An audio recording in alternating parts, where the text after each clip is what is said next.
He ripped the diamond necklace off his own wife's throat and clasped it around another woman's neck right there at the anniversary table.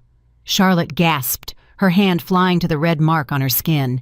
Nathan didn't even look at her. He pulled out a chair for Evelyn, dropped a divorce agreement in front of Charlotte, and spat 6 words that ended 8 years of marriage. "Evelyn is back, so leave." Then he threw a pen at her chest and told her to sign. But Nathan just made the most expensive mistake of his life.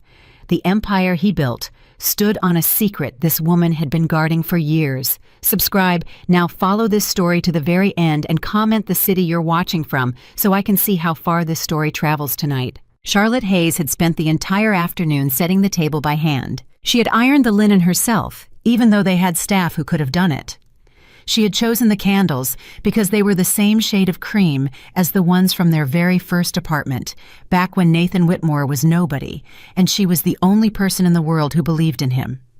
She had wrapped his gift in brown paper and tied it with a piece of string because he used to laugh and say expensive wrapping was a waste, that the only thing worth keeping was what was inside. She still believed that. After 8 years, she still believed the thing inside was worth keeping. So she waited. She checked the clock. She smoothed the front of her dress.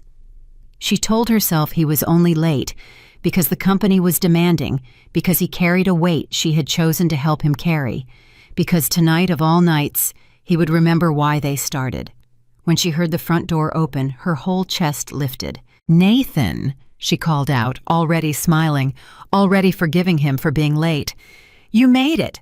I was starting to think I would have to eat this whole dinner by myself." Then she heard a second voice, a woman's voice, light, amused, familiar in a way that made the back of Charlotte's neck go cold.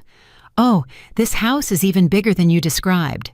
Charlotte stood up slowly. Nathan walked into the dining room, and he was not alone. Beside him stood a woman with dark hair and a red mouth and an expression that said she already knew exactly how this night was going to end. She was wearing a soft cashmere robe, cream-colored, the one Charlotte kept folded on the chair beside their bed. And around her neck, catching the candlelight, was the diamond necklace Nathan had given Charlotte on their wedding day. Charlotte's smile did not fall all at once. It fell in pieces. "Nathan," she said carefully, "who is this?" Nathan did not flinch. That was the part Charlotte would remember for the rest of her life. He did not flinch. He did not look away. He did not have the decency to look even slightly ashamed. He pulled out a chair, sat down at her carefully set table, and reached for a piece of bread, as if he were the only person in the room who mattered. "Charlotte," he said, chewing, "this is Evelyn. You've heard me mention her." "Evelyn," Charlotte repeated. The name landed like a stone. "Your college girlfriend, the one you swore was ancient history." "History has a way of coming back," Evelyn said, and she actually smiled. She ran one finger along the diamond at her throat. "This is beautiful, by the way. Nathan has wonderful taste." Charlotte looked at the necklace. She looked at the robe. She looked at her husband eating bread at the anniversary table she had set with her own hands, and something in the center of her chest went very, very still. "Take those off," Charlotte said quietly. Evelyn tilted her head. "Excuse me." "The robe, the necklace, those are mine. Take them off." Nathan set down the bread. He wiped his mouth with the linen napkin Charlotte had ironed, and he sighed the way a man sighs when he is tired of being asked reasonable questions. "Charlotte, sit down. We need to talk like adults." "Adults," Charlotte said. "You brought another woman into our home on our anniversary wearing my wedding necklace, and you want to talk to me about being an adult." "See, this is the part I was afraid of," Nathan said, and he said it to Evelyn, not to Charlotte. He said it as if Charlotte were a problem the two of them had to manage together. "She gets emotional. She makes everything so dramatic." That word, dramatic. He had used it for 8 years. Every time she asked for one honest thing, she was being dramatic. Every time she wanted him to look up from his phone and see her, she was too much. She had spent so long shrinking herself to fit inside the small space he allowed her that she had almost forgotten she used to be a woman who took up a whole room. "Say what you brought her here to say, Nathan," Charlotte said. Her voice did not shake. She was almost surprised by that. Nathan reached into his jacket. He pulled out a folded set of papers and laid them on the table right on top of the wrapped gift she had made him. He smoothed them flat with his palm. "Evelyn is back," he said. "We were always meant to be together, Charlotte. I tried to make this work with you, I really did, but you and I both know the spark was never there. Not like this. You deserve someone who can love you the right way, and I deserve to be happy." Charlotte stared at the papers. "So, leave," Nathan said. For a moment no one spoke. The candles burned. The dinner she had made grew cold on the plates. "Leave," Charlotte said finally. "You want me to leave. This house, this marriage, this life I helped you build. You want me to just walk out the door and let her sit in my chair." "It's very generous, actually," Evelyn cut in. She lowered herself into the chair across from Charlotte, the one Charlotte had set for herself. "You should read the agreement before you make a scene. Nathan is giving you far more than you're owed." "Owed," Charlotte said softly. "There's an apartment," Nathan said, tapping the papers. "A good one, fully paid, plus a monthly support figure that most women would kill for. All you have to do is sign. You give up any claim to the company, any claim to the formulas, any claim to the brand, and you walk away comfortable. Clean. No lawyers, no ugliness. I'm trying to be kind here, Charlotte." Charlotte laughed. It came out of her before she could stop it low and disbelieving. "Kind," she said. "You think this is kindness." "I built that company," Nathan said, and now his voice hardened. "I put my name on it. I stood in front of the investors, I closed the deals, I did the interviews, I made it what it is. You helped. I'll always be grateful that you helped. But let's not confuse helping with founding Charlotte. You were never the founder. You were just helping me." There it was. 8 years.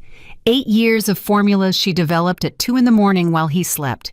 8 years of flying to meet scientists he was too impatient to sit with.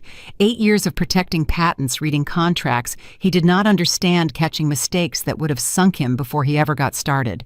8 years of letting him take the stage while she stood in the wings, because she loved him, because she believed that his win was her win, because she thought that was what marriage meant. And in one sentence he had erased all of it. "You were just helping me." Charlotte looked at her husband. She looked at him for a long moment, and something happened behind her eyes that Nathan, distracted and pleased with himself, did not notice. The hurt was still there. It would be there for a long time. But underneath the hurt, something older and colder and far more dangerous was waking up. "Sign the papers, Charlotte," Evelyn said, sliding a pen across the table. "Be smart. Take the apartment." Charlotte picked up the pen. Nathan smiled. He actually smiled satisfied, certain relieved that this was going to be easy. He had always thought she was easy. That was his mistake, and it was about to become the most expensive mistake of his life. Charlotte set the pen back down on the table without signing anything. "You said I was never the founder," she said. "Say it again. Look at me and say it again." Nathan's smile flickered. "Charlotte, don't turn this into a thing. Say it." "You were never the founder," he said slower this time, annoyed. "There. Are you satisfied? Do you feel better?" Charlotte nodded slowly, as if she were filing the words away somewhere permanent. "I want you to remember that you said that," she said.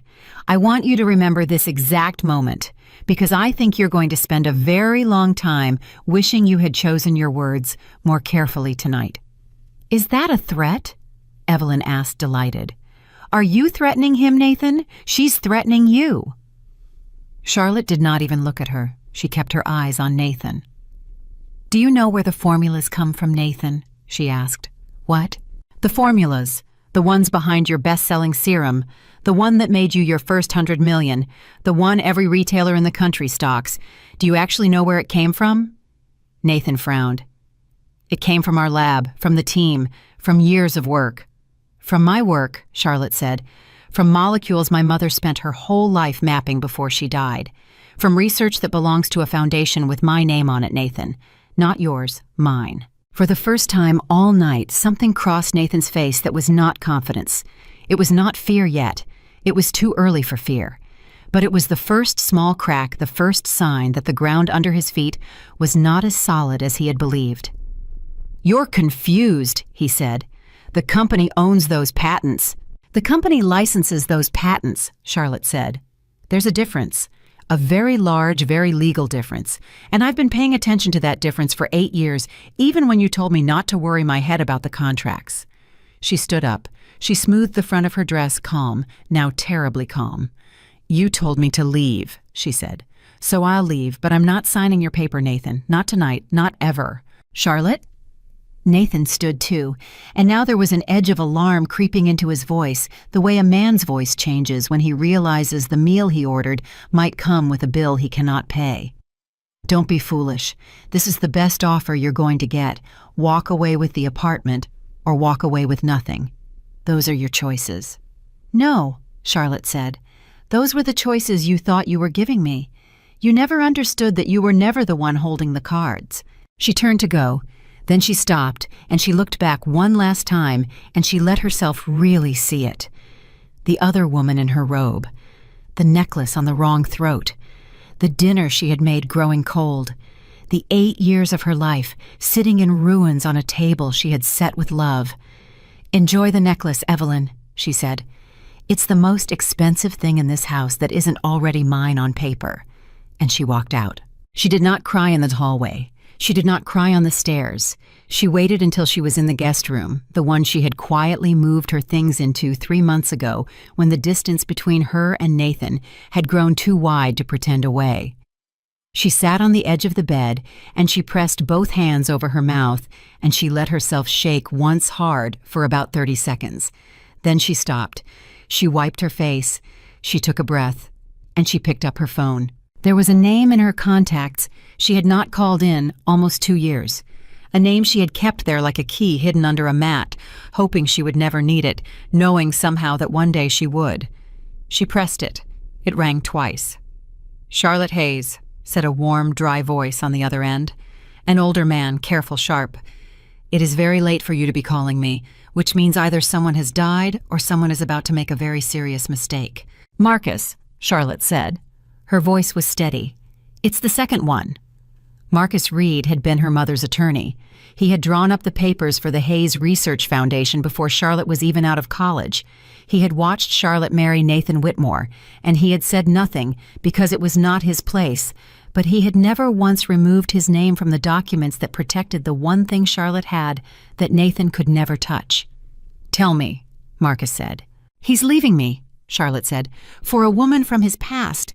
He brought her into the house tonight. He put a divorce agreement in front of me and told me to give up all claims to the company in exchange for an apartment. He told me I was never the founder. He told me I was just helping him. There was a long pause on the line. And what did you tell him? Marcus asked. Nothing yet, Charlotte said. I wanted to talk to you first. Marcus, I need you to tell me the truth. The licensing agreements, the ones between the foundation and Nathan's company, are they still active? Are they still mine to control? Charlotte, Marcus said slowly, those agreements are the only reason his company has anything to sell.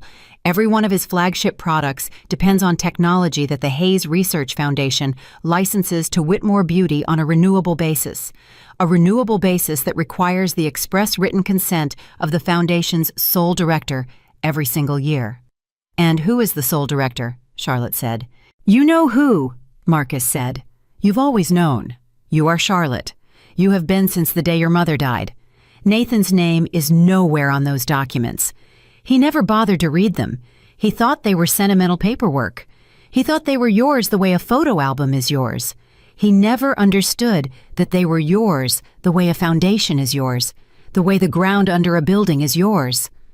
Charlotte closed her eyes. For 8 years, she had let this man tell her she was nothing. For 8 years, she had believed that her value was borrowed, that the moment he was done with her, she would be left with the crumbs he chose to hand her. And all this time, the truth had been sitting in a locked drawer in Marcus Reed's office. She was not the guest in Nathan's empire. She was the land it was built on. Marcus, she said, opening her eyes, I want you to do something for me. Anything within the law, he said, and a few things right up against the edge of it for you. File the divorce papers tonight, Charlotte said. Not his papers, ours. And first thing in the morning, I want you to notify Whitmore Beauty that the Hayes Research Foundation is exercising its right to review all active licensing agreements, effective immediately. There was a silence on the line, and then Marcus Reed laughed softly, the laugh of a man who had waited a very long time to hear a good idea. "You understand what that means," he said. "The moment I send that notice, every product built on your technology is legally frozen. He cannot sell it. He cannot ship it. He cannot promise it to retailers. His entire revenue stream stops until the Foundation chooses to unfreeze it." "I understand exactly what it means," Charlotte said. "He is going to panic," Marcus said. "He is going to come to you. He is going to beg." "Let him," Charlotte said. "Send the notice." Down the hall she could hear laughter, Nathan's low chuckle, Evelyn's brighter one, the clink of glasses. They were celebrating. They thought they had won. They thought Charlotte Hayes had crawled off to a guest room to cry herself to sleep before signing away the last 8 years of her life in the morning. They had no idea that the woman they had underestimated had just picked up the phone and lit the fuse under everything they owned. "There's one more thing," Marcus said, "and I have to ask it as your attorney, not as your friend. Are you sure? Once I file, there is no gentle version of this. It becomes a war. He has money and lawyers and a public reputation and a talent for making people believe him. He will paint you as a bitter woman trying to destroy the thing he built. It will be ugly. It will be very public. Are you certain you want this?" Charlotte thought about the necklace on Evelyn's throat. She thought about her husband eating bread at her table. She thought about the words, "You were just helping me," and how easily he had said them, how little they had cost him. "He told me to leave," Charlotte said. "So I'm leaving. But I'm not leaving quietly, and I'm not leaving empty-handed, and I am absolutely not leaving him the one thing he doesn't even know he's been living on for 8 years. File it, Marcus. Tonight. I'll sign everything in the morning." "Consider it done," Marcus said. "Get some sleep, Charlotte. Tomorrow you become a very different woman than the one he thinks he married." "No," Charlotte said quietly.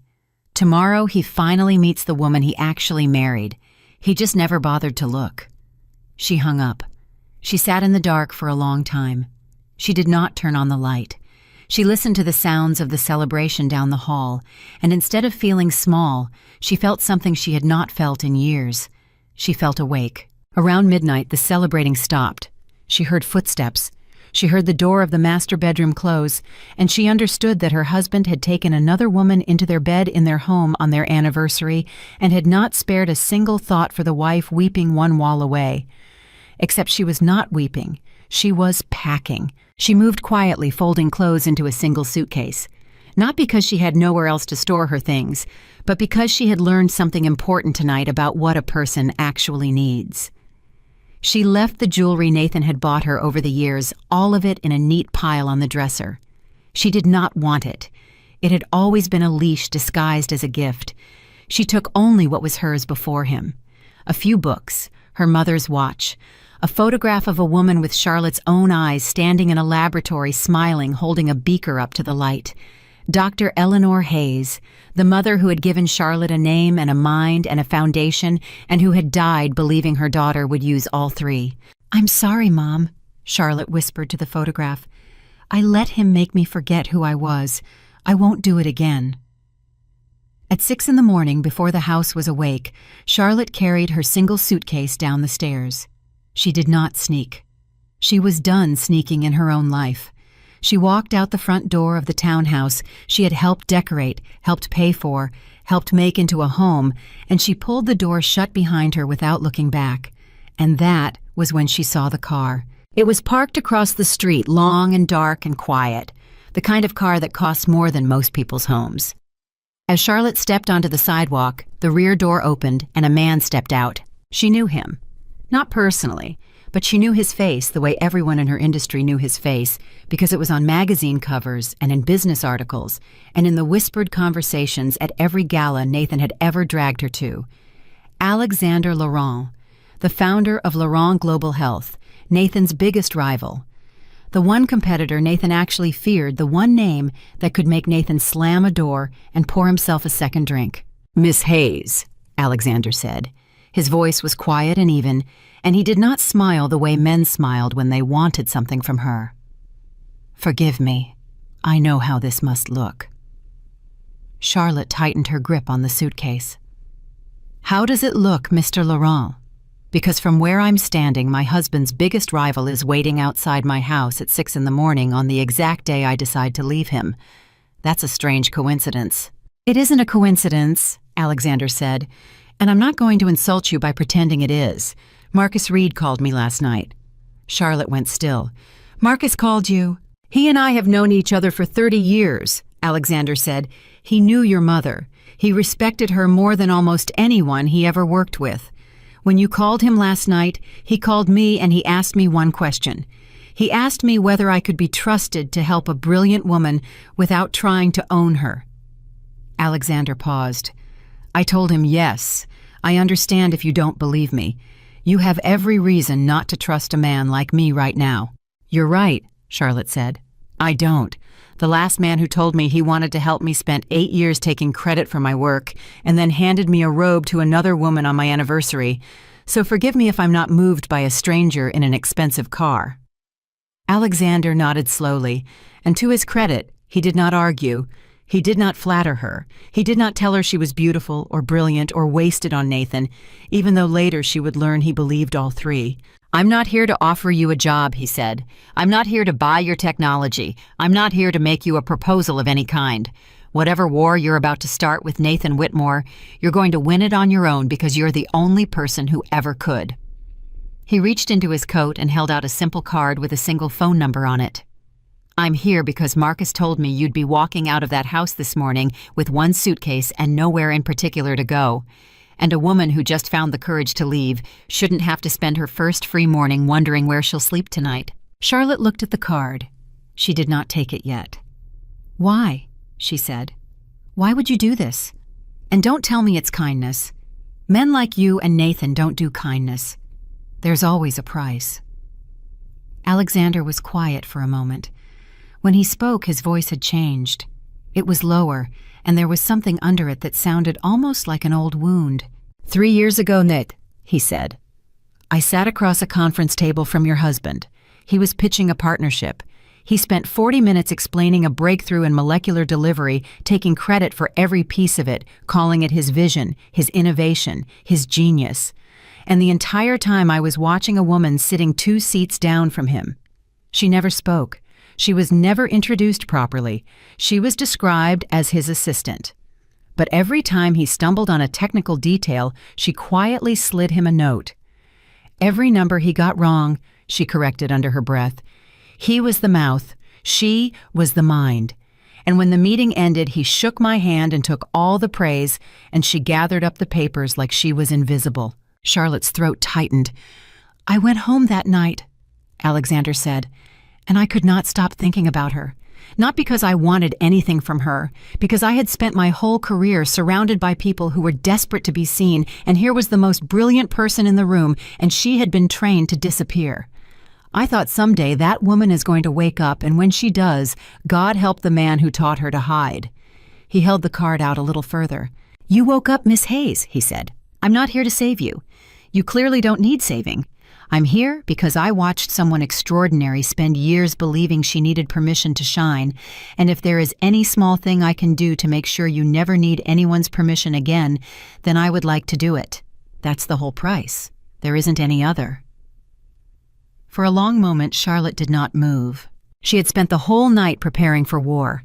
She had steeled herself against pity, against manipulation, against every trick a powerful man might use to get his hands on what was hers. She had not prepared for this. She had not prepared for someone to simply see her and ask for nothing. And that more than anything Nathan had done was what finally made her eyes sting. She took the card. "I don't need a place to stay," she said, because pride was the last thing she had left, and she was not ready to hand it over. "But I'll keep the number." "That's all I ask," Alexander said.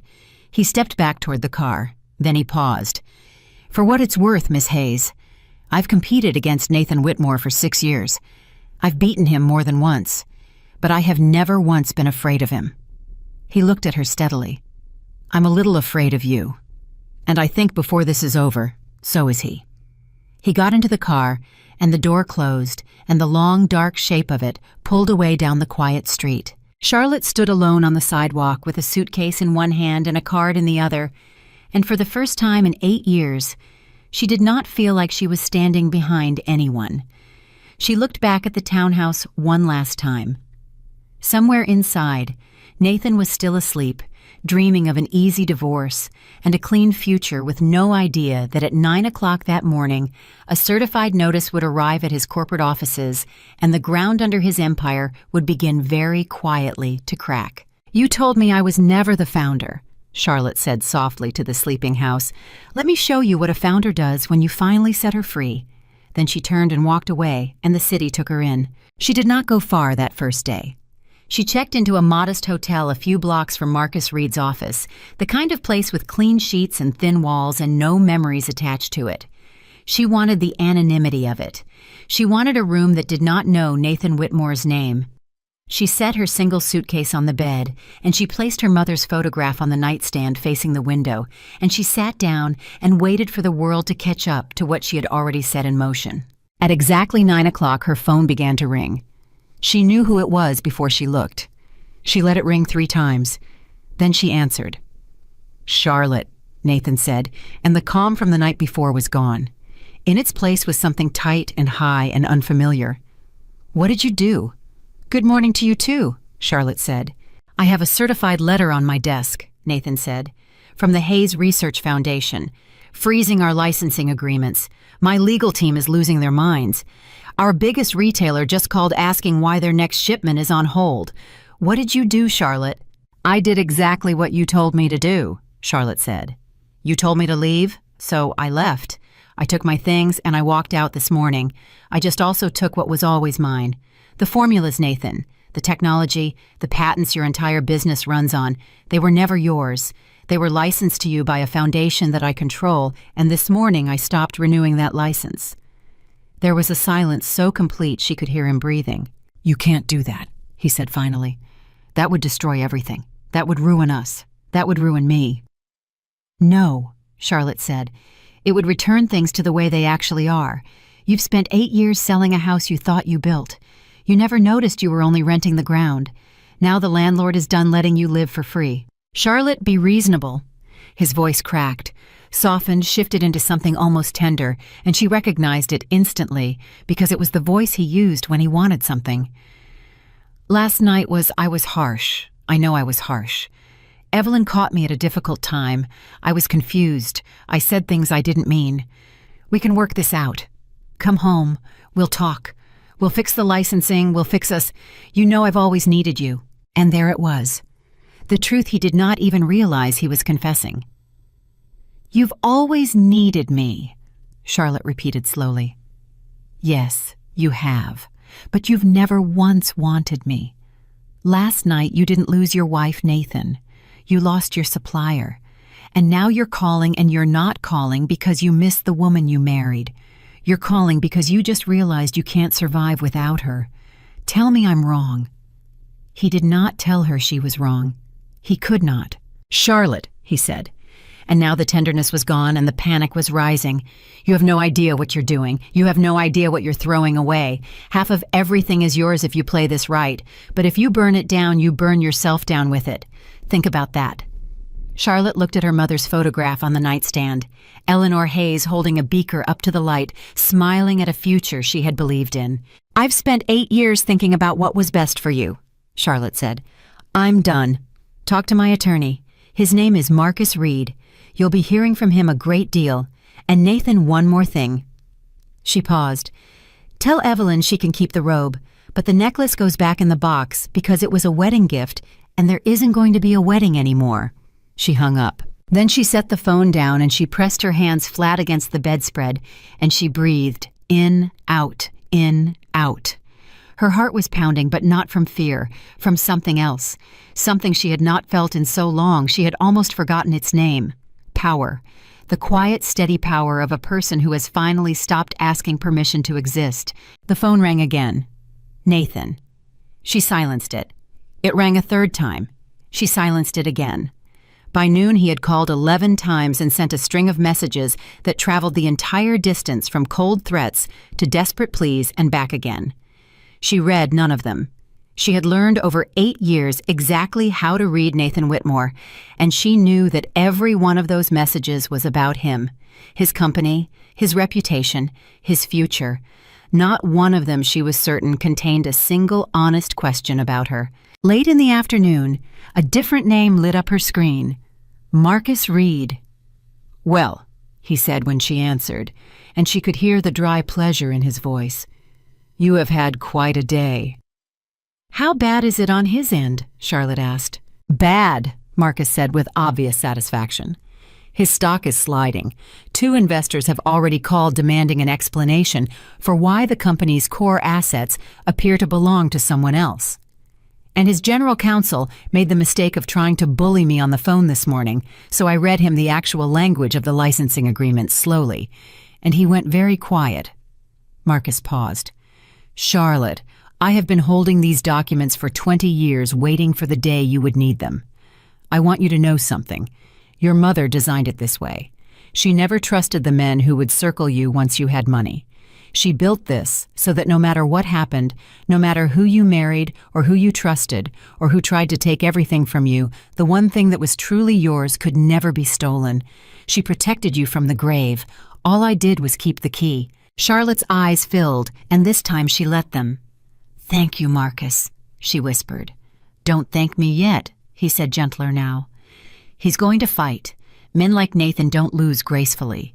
He's going to go to the press. He's going to try to make you the villain. He'll say you're a jealous ex-wife trying to burn down what he built. Are you ready for that?" Charlotte wiped her eyes. She looked at her mother's photograph one more time. Then she stood up and walked to the window and looked out over the city, the whole enormous glittering city that had never once belonged to Nathan Whitmore and had never once belonged to Alexander Laurent, and had always, in some small, stubborn corner of it, belonged to her. "Let him go to the press," Charlotte said. "Let him call me whatever he wants. He can tell them I'm bitter. He can tell them I'm jealous. He can tell them I was never the founder." She smiled, and it was not a soft smile. It was the smile of a woman who has stopped running. "I'm not afraid of the story he tells anymore, Marcus, because for the first time in 8 years, I'm the one who gets to tell mine." Outside, the sun was beginning to drop toward the skyline, throwing long gold light across the buildings. Somewhere across town, in a corner office that had felt permanent that very morning, a man was learning that the woman he had told to leave had taken the foundation of his empire out the door with her in a single suitcase. And Charlotte Hayes, standing at a hotel window with her mother's photograph behind her and a stranger's business card on the nightstand, understood that she was not at the end of anything. She was at the beginning. She picked up the card. Alexander Laurent. 1 phone number. No demands. She turned it over in her fingers for a long moment. Then she set it back down, unread, unanswered, not because she had decided against it, but because she had learned something in the last 18 hours that no man had ever taught her. She had learned that she was allowed to take her time. She was allowed to want things on her own schedule. She was allowed to build the next chapter of her life without asking anyone whether she was ready. She was allowed to be the founder. The phone buzzed one final time on the bedspread. Nathan. A single message, and this one she did read because something told her it would be the last honest thing he ever said to her. It read only, "You'll regret this." Charlotte looked at it for a long moment. Then she typed 4 words back, and she pressed send, and she turned the phone face down, and she did not pick it up again that night. The message said, "No, you will." And across the city, in an office that had begun the day as the throne room of an empire and was ending it as the smoking ruin of a lie. Nathan Whitmore read those 4 words and finally understood far too late that he had not thrown away a powerless wife. He had awakened the woman who owned the foundation of everything he had. By 8 the next morning, Nathan Whitmore had convinced himself the whole thing was a tantrum. He sat in his corner office with a cup of coffee going cold in his hand, and he told himself that Charlotte was hurt, and hurt people said dramatic things, and by tomorrow she would come crawling back with her eyes swollen and her pride gone, ready to sign whatever he put in front of her. He had watched her do it 100 times over 8 years. She always broke first. She always folded. She always chose him even when choosing him cost her everything. "She'll call by noon," he said to Evelyn, who was lounging on the leather couch across the room, scrolling through her phone. Trust me, I know her. She just needs a night to feel sorry for herself. Then she comes back, she apologizes, and we clean this whole mess up." "And if she doesn't?" Evelyn asked, not looking up. "She will," Nathan said. "She always does." At 9 o'clock, the certified letter landed on his desk. His assistant brought it in with a strange look on her face, and Nathan tore it open, expecting some petty legal noise, some divorce filing he could bury under a mountain of his own lawyers. Instead, he read the words at the top of the page, and the coffee cup stopped halfway to his mouth. "Notice of suspension of licensing rights. Hayes Research Foundation." "What is this?" he said out loud to no one. He read it again, then a third time. The words did not change. The Hayes Research Foundation was formally suspending Whitmore Beauty's right to use, manufacture, or distribute any product derived from the licensed technologies effective immediately pending review. "Nathan?" Evelyn sat up. "What's wrong? You look sick." He did not answer her. He was already dialing his general counsel, and his hand was not quite steady. "David!" he barked into the phone. "I have a letter on my desk from something called the Hayes Research Foundation. It says our licenses are suspended. Tell me this is nothing. Tell me this is some paperwork glitch I can ignore." There was a pause on the line, a long one. And in that pause, Nathan felt the first cold finger of fear touch the back of his neck. "David, say something." "Nathan," David said carefully, "where did you get that letter?" "It came this morning, certified. What does it mean?" "It means," David said slowly, "that I need you to pull up the original licensing agreements, the ones from when the company was founded. And I need you to read them with me right now, because if this letter says what I think it says, we have a very serious problem." Nathan's stomach dropped. "What do you mean if it says what you think it says? You drew those contracts up. You're my lawyer." "I inherited those contracts," David said. "They predate me. They predate everything. They came bundled with the technology when you built the company, and every year they renewed automatically so nobody ever looked at them twice. Nathan, who signs off on the renewal every year?" Nathan opened his mouth to answer, and then he stopped because he realized he did not know. He had never known. For 8 years, a single sheet of paper had crossed his desk every January, and every January he had waved it toward Charlotte and said, "Handle this, sweetheart. You understand the science stuff better than I do." And every January it had disappeared, and the company had kept running, and he had never once asked where it went or whose name went on the bottom line. "Charlotte handles it," Nathan said, and his voice sounded thin even to himself. "Charlotte always handles it." The silence on the other end of the phone told him everything. "David," he said.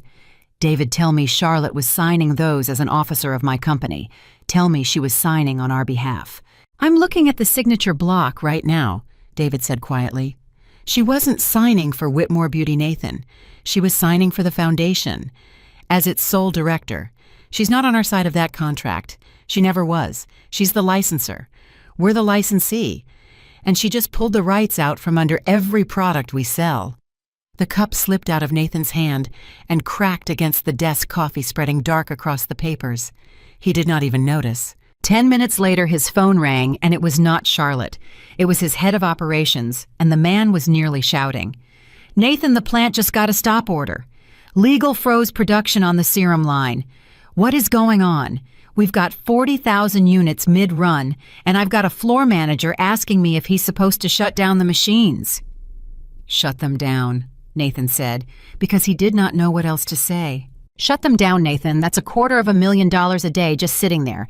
Are you telling me to bleed $250,000 a day?" "I said shut them down," Nathan roared and slammed the phone against the desk. Across the room, Evelyn had gone very quiet. She was watching him with an expression he had not seen on her before, and it took him a moment to recognize it, because he had spent so long imagining her as the woman who would make everything easy. It was doubt. It was the first flicker of a woman beginning to wonder if she had bet on the wrong man. "Nathan," she said, "how bad is this?" "It's nothing," he said automatically. "It's a negotiating tactic. She's squeezing me. She wants a better settlement, so she's making a show of force. This is what she does. She'll fold." But even as he said it, he did not believe it, and Evelyn could hear that he did not believe it. At 11, the calls from the investors started. The first was a venture partner named Coleman, a man who had put $40 million into Whitmore Beauty 2 years earlier, and who spoke to Nathan in a tone that made it very clear he was not calling to chat. "Nathan," Coleman said, "I'm going to ask you a direct question, and I want a direct answer. Do you own the technology your company is built on? Yes or no?" Nathan closed his eyes. "It's complicated, Coleman." "That's not a yes," Coleman said. "That's the opposite of a yes. I have a research analyst on my team who spent the last 2 hours pulling public patent filings, and Nathan, I'm looking at a document that says every one of your flagship formulas is licensed from an outside foundation, a foundation that just filed a suspension notice. So I'll ask again, do you own what you sold me a piece of? Or did I buy $40 million of a company that rents its own product from your ex-wife?" Nathan had no answer. "That's what I thought," Coleman said, and his voice went flat and cold.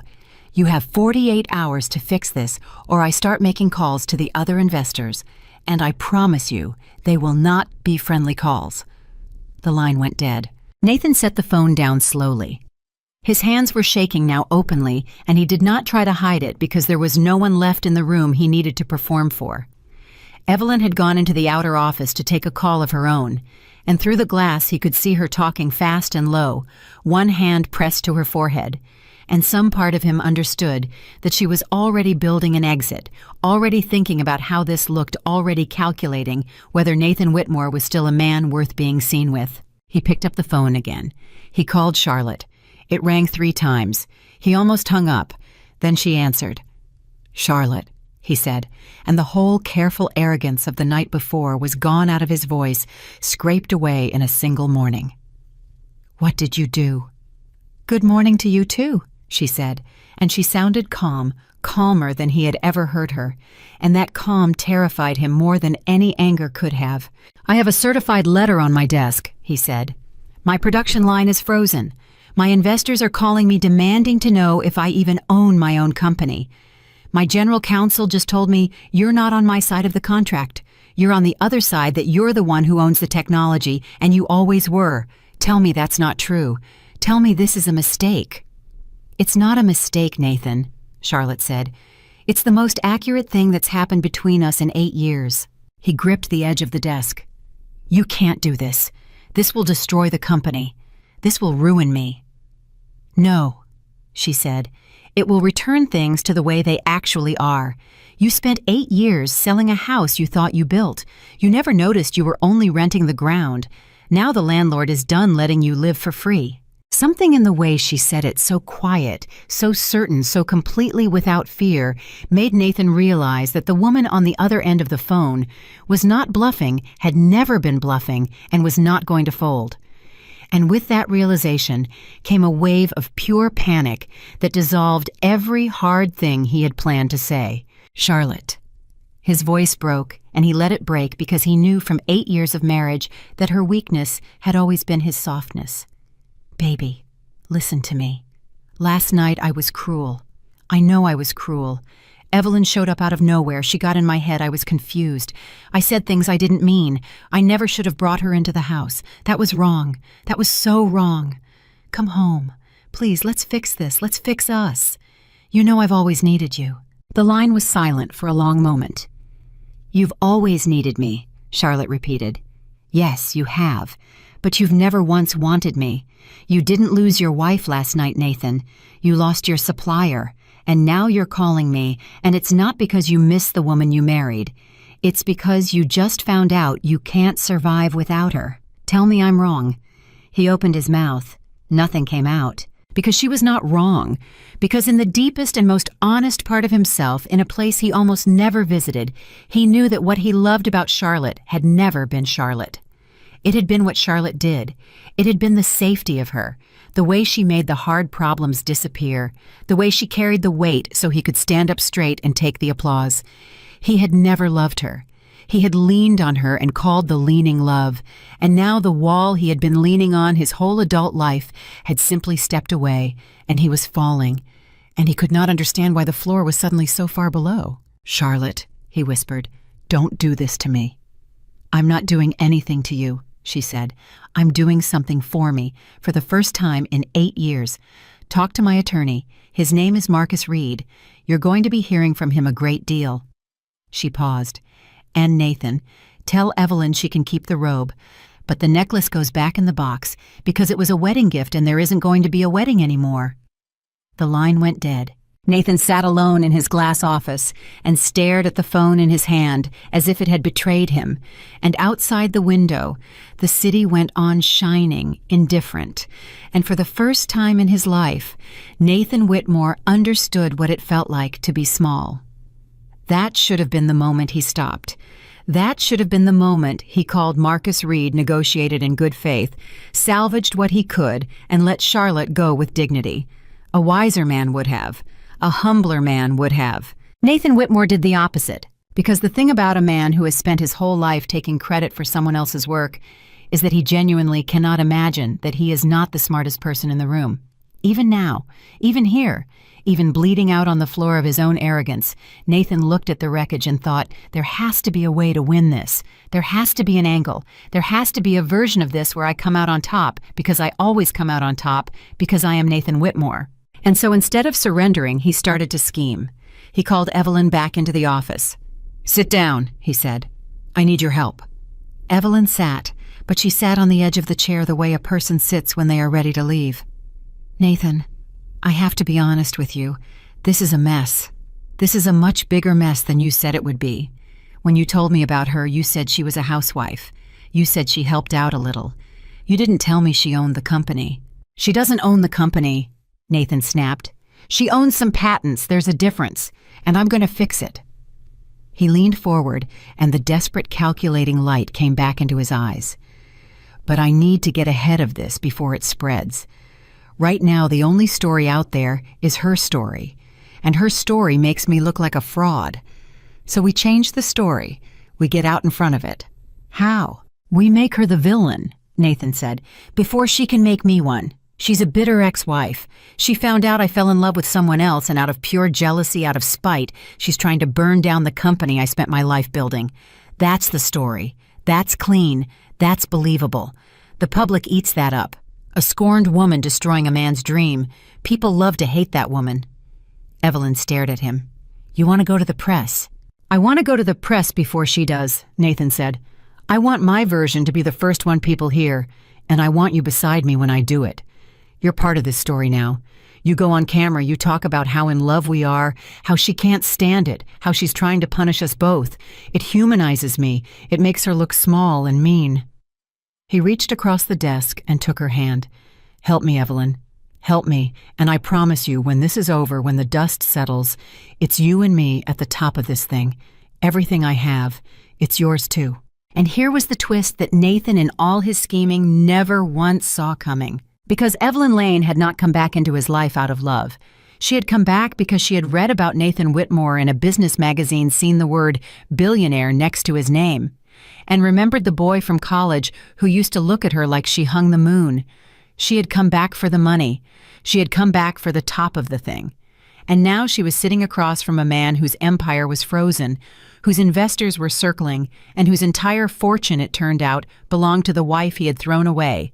And Evelyn Lane was doing a very fast, very cold calculation. "Of course I'll help you," Evelyn said, and she smiled and she squeezed his hand. But behind her eyes, she was already gone. Nathan, blind as ever, saw only what he wanted to see. He saw a woman who loved him. He saw an ally. He saw the beginning of his comeback. He did not see the woman who that very evening would go home and quietly begin copying every document she could find on his laptop, every email, every financial record, because Evelyn Lane had survived a long time by always making sure she had something to sell. That night, Nathan Whitmore called a reporter. Meanwhile, across the city, Charlotte Hayes was not sitting in a hotel room feeling sorry for herself. She was standing in the private study of Alexander Laurent, because when Marcus Reed had called her that afternoon and told her that Nathan was making calls to the press, she had realized that she could not fight a billion-dollar public relations machine from a thin-walled hotel room with a single suitcase. And so for the first time, she had taken the card off the nightstand and dialed the number, and Alexander Laurent had answered on the second ring, and he had said only, "Tell me where you are. I'll send a car." Now she stood in his study, and it was nothing like she had expected. She had braced herself for opulence for a man who would use his wealth to impress her, to remind her how much smaller she was. Instead, the room was quiet and full of books, and Alexander poured her a cup of tea, not champagne, and set it in front of her, and sat down across the desk and waited for her to speak. "He's going to the press," Charlotte said. "Marcus thinks the first story runs tomorrow. He's going to say I'm a jealous ex-wife trying to destroy his company. And people are going to believe him because he's charming, and he's the face they know, and I'm the woman nobody ever heard of." "Yes," Alexander said. "They probably will believe him, at first." Charlotte looked up sharply. "That's not the encouraging thing I was hoping to hear." "I don't do encouraging," Alexander said. "I do true. Nathan is going to win the first news cycle because a lie that flatters people's assumptions always travels faster than a truth that complicates them. He'll be the wronged genius. You'll be the bitter wife. For about 72 hours, that will be the story." And then, Alexander said, and for the first time, she saw the ghost of a smile. "Then people start asking questions. Reporters are lazy at the beginning of a story and ruthless at the middle of it. The first day they print what he hands them. By the third day, they start pulling the patent records themselves. And when they do, Charlotte, they are going to find something that no amount of charm can talk his way out of. They are going to find that the jealous ex-wife invented the entire product line. That is not a story you have to win with charisma. That is a story you win with paper." Charlotte sat with that for a moment. "You've thought about this." "I've been thinking about it for 3 years," Alexander said quietly.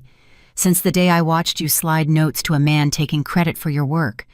I used to lie awake wondering what would happen when you finally understood what you were sitting on. And now I know. Now I get to watch." He leaned forward. "But I want to be very clear about something because I think you've been lied to for so long that you'll expect it from me too. I am not going to fight this fight for you. I'm not going to put out a statement. I'm not going to lend you my name. I'm not going to be the powerful man who rescues you. That would just be trading one Nathan for another. What I am going to do is this. I am going to give you a place to work. I am going to give you access to the best legal minds I know if you want them.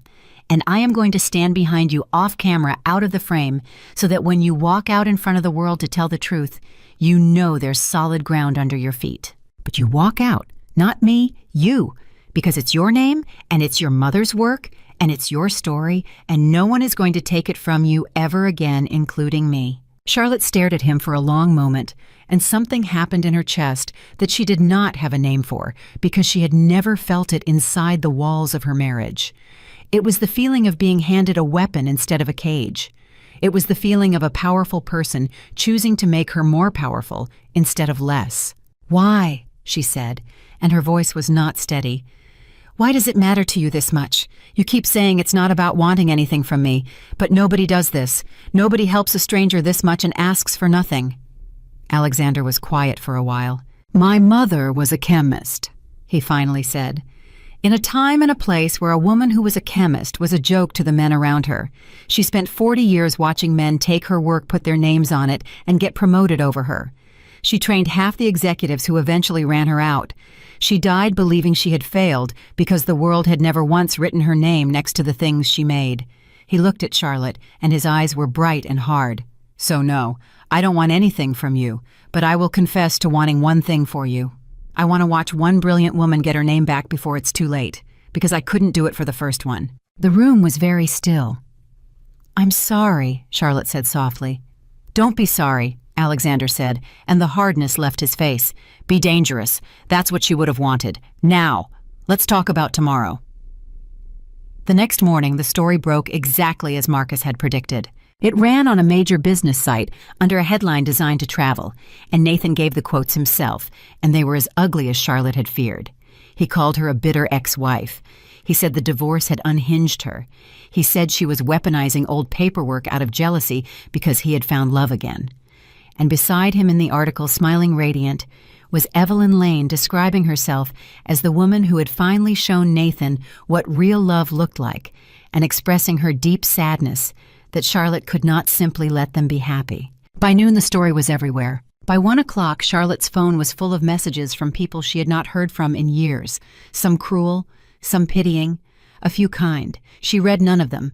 She sat in Alexander's study, and she watched her own name get dragged through the mud in front of the entire country, and she felt the old instinct rising up in her, the instinct that 8 years of marriage had drilled into her bones, the instinct to apologize, to smooth it over, to make herself smaller so the storm would pass. "I could put out a statement," she said. "I could explain. I could tell my side." "You could," Alexander said, "and you'd lose. You'd be one small voice against his whole machine, and it would sound like exactly what he wants it to sound like. Two people arguing about a divorce. He wants you to fight him in the press, Charlotte, because in the press charm wins and he has more of it than you. So don't fight him there." "Then where?" "Where he can't charm anyone," Alexander said. "In a room full of people who put their money into his company and want to know if they've been lied to. You don't need the public, Charlotte. You need the board. Get in front of the board of directors and put the paper on the table and let them see with their own eyes who actually built the thing they invested in. The public will follow. The public always follows the money." And so Charlotte did not answer Nathan's press attack with a press attack of her own. She answered it with a demand for an emergency meeting of the board of directors of Whitmore Beauty, submitted through Marcus Reed, on the legal basis that the licensor of the company's core technology had material information regarding the ownership of the assets the company was built on. It was a demand the board could not refuse, because refusing it would have meant admitting they were afraid of what she would say. They set the meeting for the following Monday. Nathan spent the weekend certain he would crush her. He rehearsed. He gathered his allies on the board, the men he had cultivated with dinners and golf and flattery. He told them the same story he had told the press, and they nodded because they had known Nathan for years, and they had never known Charlotte at all. He walked into that boardroom on Monday morning, convinced that he was about to watch his ex-wife embarrass herself in front of the only people whose opinions mattered. He had made the mistake one final time of assuming that because Charlotte was quiet, she was empty. Charlotte arrived at the meeting in a plain, dark suit, carrying a single leather folio alone. No entourage, no lawyers flanking her for intimidation. Just herself and a folder, and Nathan, seeing her walk in like that, felt his confidence swell because she looked so small. She looked so alone. She looked exactly like the woman he had spent 8 years training to disappear. "Gentlemen," Nathan said to the board, standing up, spreading his hands. "Thank you for indulging this. I know all of you are busy men. I'm sorry we have to spend a morning on what is at the end of the day a personal matter that my ex-wife has chosen to make very public and very expensive." He gave a rueful smile, the practiced smile of a reasonable man burdened by an unreasonable woman. "Charlotte is hurting. I understand that. I take responsibility for my part in the end of our marriage, but hurt is not a license to destroy a company that employs 400 people. So let's hear her out and then let's get back to work." A few of the board members chuckled softly. Charlotte did not chuckle. She did not smile. She stood and she set her folio on the long table and she opened it and she looked around the room at the 12 faces watching her. And when she spoke, her voice was clear and level, and it filled the room in a way that made the chuckling stop. "My name is Charlotte Hayes," she said. "Not Whitmore. Hayes. I want to start with that because for 8 years in every room like this one, I was introduced as Nathan's wife or Nathan's assistant, or not introduced at all. So before we go any further, I want it on the record that my name is Charlotte Hayes, and I am the sole director of the Hayes Research Foundation, and I am the licensor of every core technology this company has ever sold." The room went quiet. "Nathan has told you a story about a bitter woman and a personal grievance," Charlotte continued.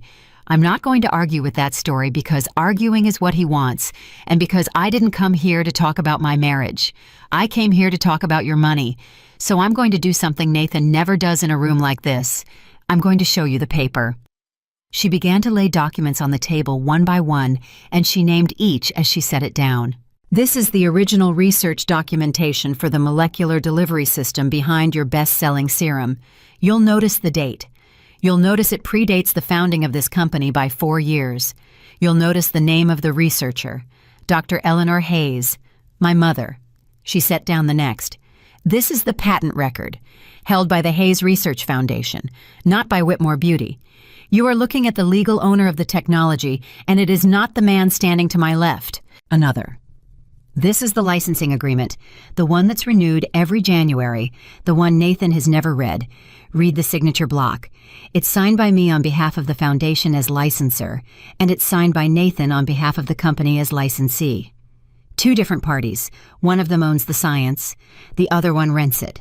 I'll let you decide which is which. The board members were leaning forward now, passing the pages between them, and the easy confidence had drained out of the room, and Nathan's rehearsed smile was frozen and cracking. This is a copy of the laboratory journals, Charlotte went on, her voice never rising, never faltering.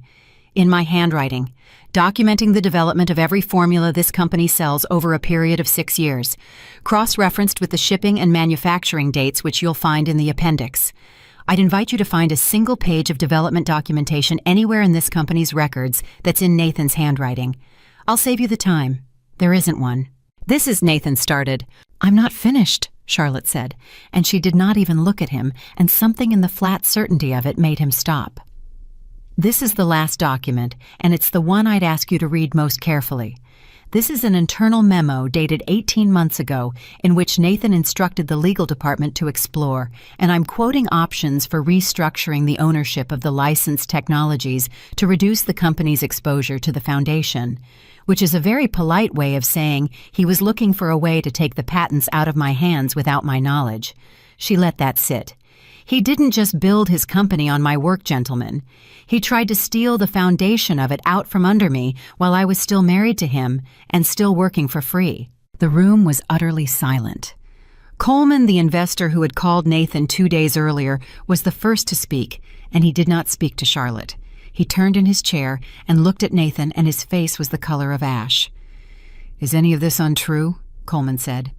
"Any of it. The patents, the signatures, the memo. Tell me one thing on this table is false, Nathan." Nathan opened his mouth. And for once in his life, the charm failed him, because there is no charming your way out of a room full of documents in your own handwriting, and every man at that table had already read enough to know that the story they had been told all weekend was a lie. "It's more complicated than a stack of papers," Nathan said weakly. "No," Coleman said. "It's actually very simple. I put $40 million into a company because I believe the man in front of me built it. And I'm now looking at proof that the woman he threw out is the one who built it, and that he tried to rob her, and that the only reason this company has been able to sell a single product is that she chose for 8 years to let him." He stood up.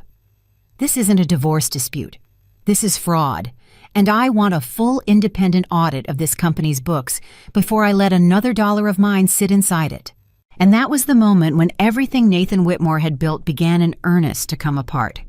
Because once one investor says the word audit in a boardroom, the others cannot afford to stay silent. And within the hour, the board of Whitmore Beauty had voted to commission a full independent review of the company's finances and ownership. Nathan had walked into that room to bury Charlotte. He walked out of it a man whose company had just voted to investigate him. He caught her in the hallway afterward. He grabbed her arm, not hard but desperate, and she stopped and looked down at his hand until he let go. "Charlotte," he said, and the mask was completely gone now, and underneath it was just a frightened man. "You've made your point. I hear you. I was wrong about everything, about the credit, about Evelyn, about all of it. But an audit will destroy me. They'll find things. Please, we can still settle this quietly, just you and me, the way it should have been. Name your number, anything. Just call off the audit." Charlotte looked at him for a long moment. "I can't call off the audit, Nathan," she said. "I didn't order it. Your own investors did. That's the part you never understood. You thought this was about me being angry at you. It was never about you at all. It's about the fact that you built your whole life on a lie, and lies don't hold weight forever. Somebody was always going to lean on it too hard. It just turned out to be you." "What are they going to find?" he said, almost to himself, his face gone pale. "Charlotte, what are they going to find in that audit?" And Charlotte, who had spent 8 years knowing every secret of the company she was never allowed to own, looked at her ex-husband with something that was almost, but not quite, pity. "I think you already know," she said quietly. I think that's why you're so afraid. Because Charlotte did know what the audit would find. She had known for months longer, even then Nathan realized that the numbers in certain accounts did not add up. She had said nothing back then because she had still been trying to save a marriage, but she had noticed. She always noticed. And she knew that somewhere in those books waiting to be uncovered were the transfers that Nathan had been making to accounts he thought no one would ever trace. Accounts she would soon learn that were controlled by Evelyn Lane. But Charlotte said none of that in the hallway. She simply picked up her folio, and she straightened her plain dark suit, and she walked past the man who had told her she was never the founder, out through the lobby of the company she had built, and into the bright, hard light of a city that was at long last beginning to learn her name. The audit began on a Tuesday, and by Thursday, Nathan Whitmore stopped sleeping. He sat up night after night in the townhouse that had once felt like a monument to everything he had achieved and now felt like a courtroom waiting to convene, and he watched the accountants come and go with their laptops and their boxes and their quiet, unreadable faces. They did not talk to him. That was the part that unnerved him most. In 8 years of running his company, Nathan had never walked into a room where people did not turn to him, defer to him, wait for him to speak first. Now a team of forensic auditors moved through the offices of his own company as if he were furniture, and when he tried to ask them questions, they gave him the small, polite smiles that professionals give a man. They have already privately concluded, is guilty. They won't tell me anything, he said to Evelyn on the third night, pacing the length of the living room. Not one of them will tell me what they're finding. That's not normal. When you have nothing to hide, they talk to you. When they stop talking to you, it means they found something. Evelyn was sitting on the couch, and she had a glass of wine in her hand, and she was watching him pace with an expression that Nathan, in his panic, still had not learned to read. Maybe there's nothing to find, she said. There's plenty to find, Nathan snapped before he could stop himself, and then he heard what he had said, and his mouth closed hard. Evelyn set her glass down very slowly. What does that mean, Nathan? What is there to find? Nothing. It's a figure of speech. Every company has irregularities. Every company. It's the nature of the business. It doesn't mean anything. He was talking too fast, and he knew it, and he could not stop. The point is, they're going to spin whatever they find to make it look worse than it is. Charlotte's got them looking for a story. That's what this is. It's a witch hunt. But Evelyn was no longer listening to his reassurances. Evelyn was doing the thing that Evelyn had always done best, which was calculating exactly how much distance she needed to put between herself and a sinking man, and how quickly she needed to put it there. Because Evelyn knew something Nathan did not know that she knew. She knew about the accounts. For the past week, while Nathan raged and schemed and told himself he could still win, Evelyn had been quietly reading. She had read the emails on his laptop. She had read the financial records he left open. And she had found the transfers, the ones flowing out of company accounts into a chain of holding companies, and she had followed that chain far enough to understand two things. The first was that Nathan had been skimming money out of his own company for over a year. The second, and this was the one that had made her go cold in the middle of the night, was that the accounts at the end of the chain were in her name. Nathan had used her. Somewhere in the last few months in the fog of their reunion, he had routed his stolen money through accounts he had set up under Evelyn Lane's identity, using information she had given him in 100 careless, intimate moments. And he had never told her, and if the auditors traced that money, it would not look like Nathan had stolen it. It would look like they had stolen it together. I need some air, Evelyn said, standing up. It's midnight, Nathan said. I need some air, she repeated, and she got her coat, and she walked out of the townhouse, and Nathan, watching her go, felt something he had not felt with Evelyn before. He felt her leaving, not the room, the whole thing. And he almost called out to her, almost begged her to stay, and then his pride swallowed it because Nathan Whitmore did not beg women to stay. He would remember that moment later. He would remember it as the moment he could have saved himself if he had only been the kind of man who could ask for help. But he was not that kind of man. He had never been that kind of man. And so he let her go, and he went back to pacing, and he told himself that in the morning he would find the angle because there was always an angle. Evelyn did not go home. Evelyn went to a lawyer of her own. And while Nathan paced his empty house, convinced he could still win, Evelyn Lane sat across a desk from an attorney at 1 a.m. and asked a single question that would decide the entire outcome of the war. She asked what happens to a woman whose name is on the accounts if she goes to the authorities first. Meanwhile, across the city, Charlotte Hayes was not thinking about Nathan at all. She was standing in a laboratory, not Whitmore's laboratory. A new one, small and half-empty, a space that Alexander had quietly arranged for her to lease, and she stood in the middle of it in the early morning light with her mother's photograph propped on the counter, and she felt something she had not felt in 8 years. She felt like herself, not Nathan's wife, not the woman fighting Nathan in the press, not the licensor exercising her rights. Just Charlotte Hayes standing in a lab the way she had stood in her mother's lab as a girl watching Eleanor hold a beaker up to the light. "I don't understand you," Marcus Reed said, standing in the doorway with 2 cups of coffee. He had taken to visiting her in the mornings ostensibly to update her on the case, mostly, she suspected, because a man who had held her mother's secrets for 20 years had grown attached to watching her finally use them. "You're in the middle of the fight of your life. Your ex-husband is on the news every night calling you unstable.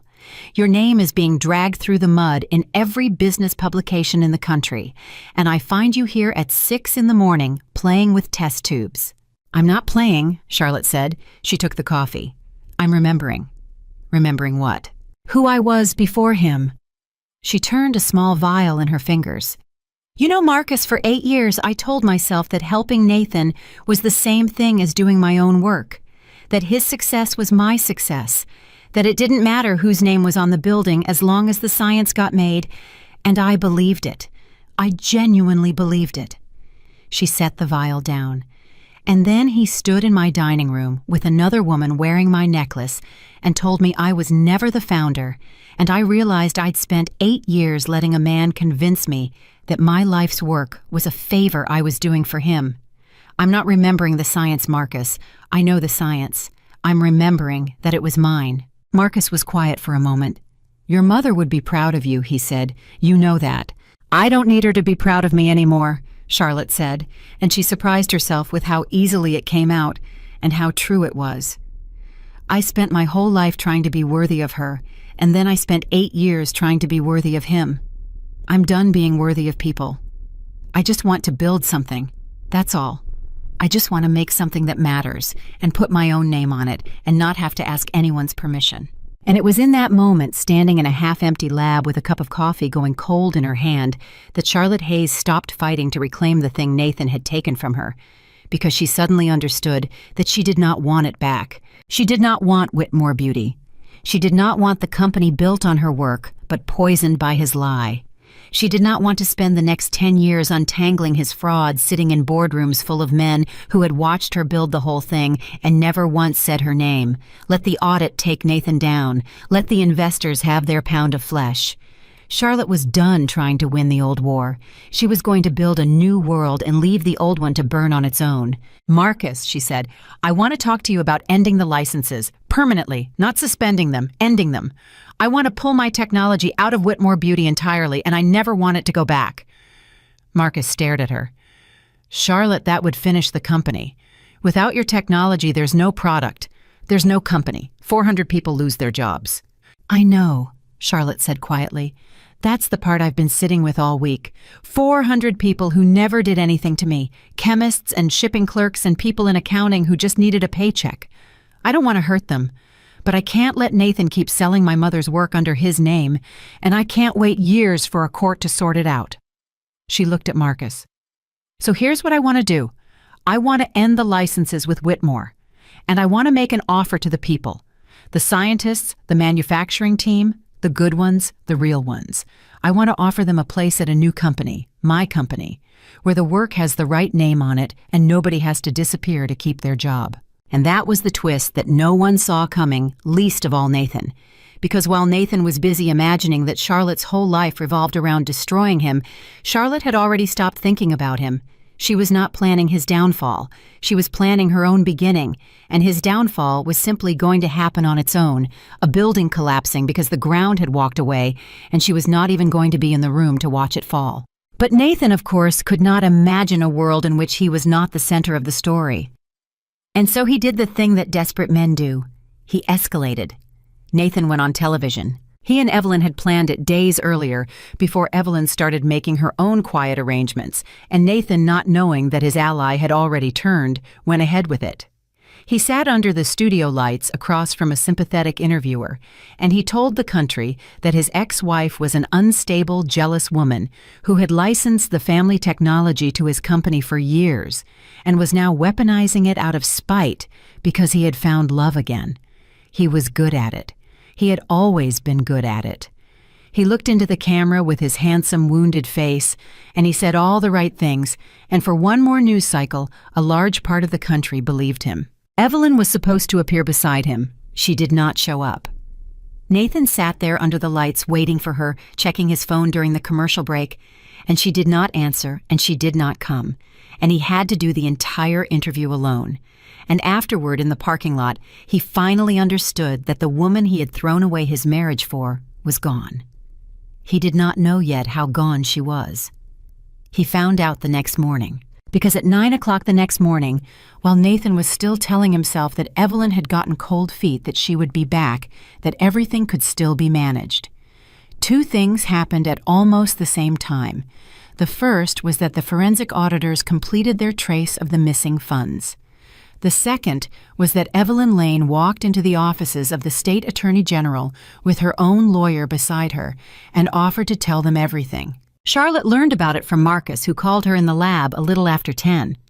"Sit down," Marcus said, and there was something in his voice she had never heard before, a kind of grim, disbelieving satisfaction. "Charlotte, I need you to sit down because what I'm about to tell you is going to sound like something out of a movie, and I need you to hear all of it." Charlotte sat down on a lab stool. "Tell me."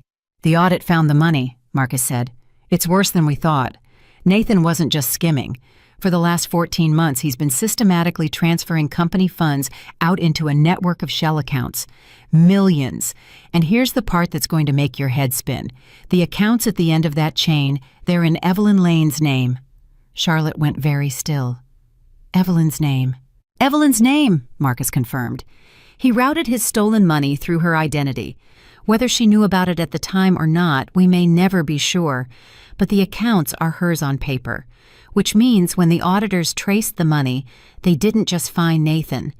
They found Nathan and Evelyn together, looking for all the world like partners in a fraud. "My God," Charlotte breathed. "Does she know?" "She knew before we did," Marcus said. "That's the second thing. Evelyn Lane walked into the Attorney General's office this morning and turned state's witness. She's cutting a deal. She's giving them everything.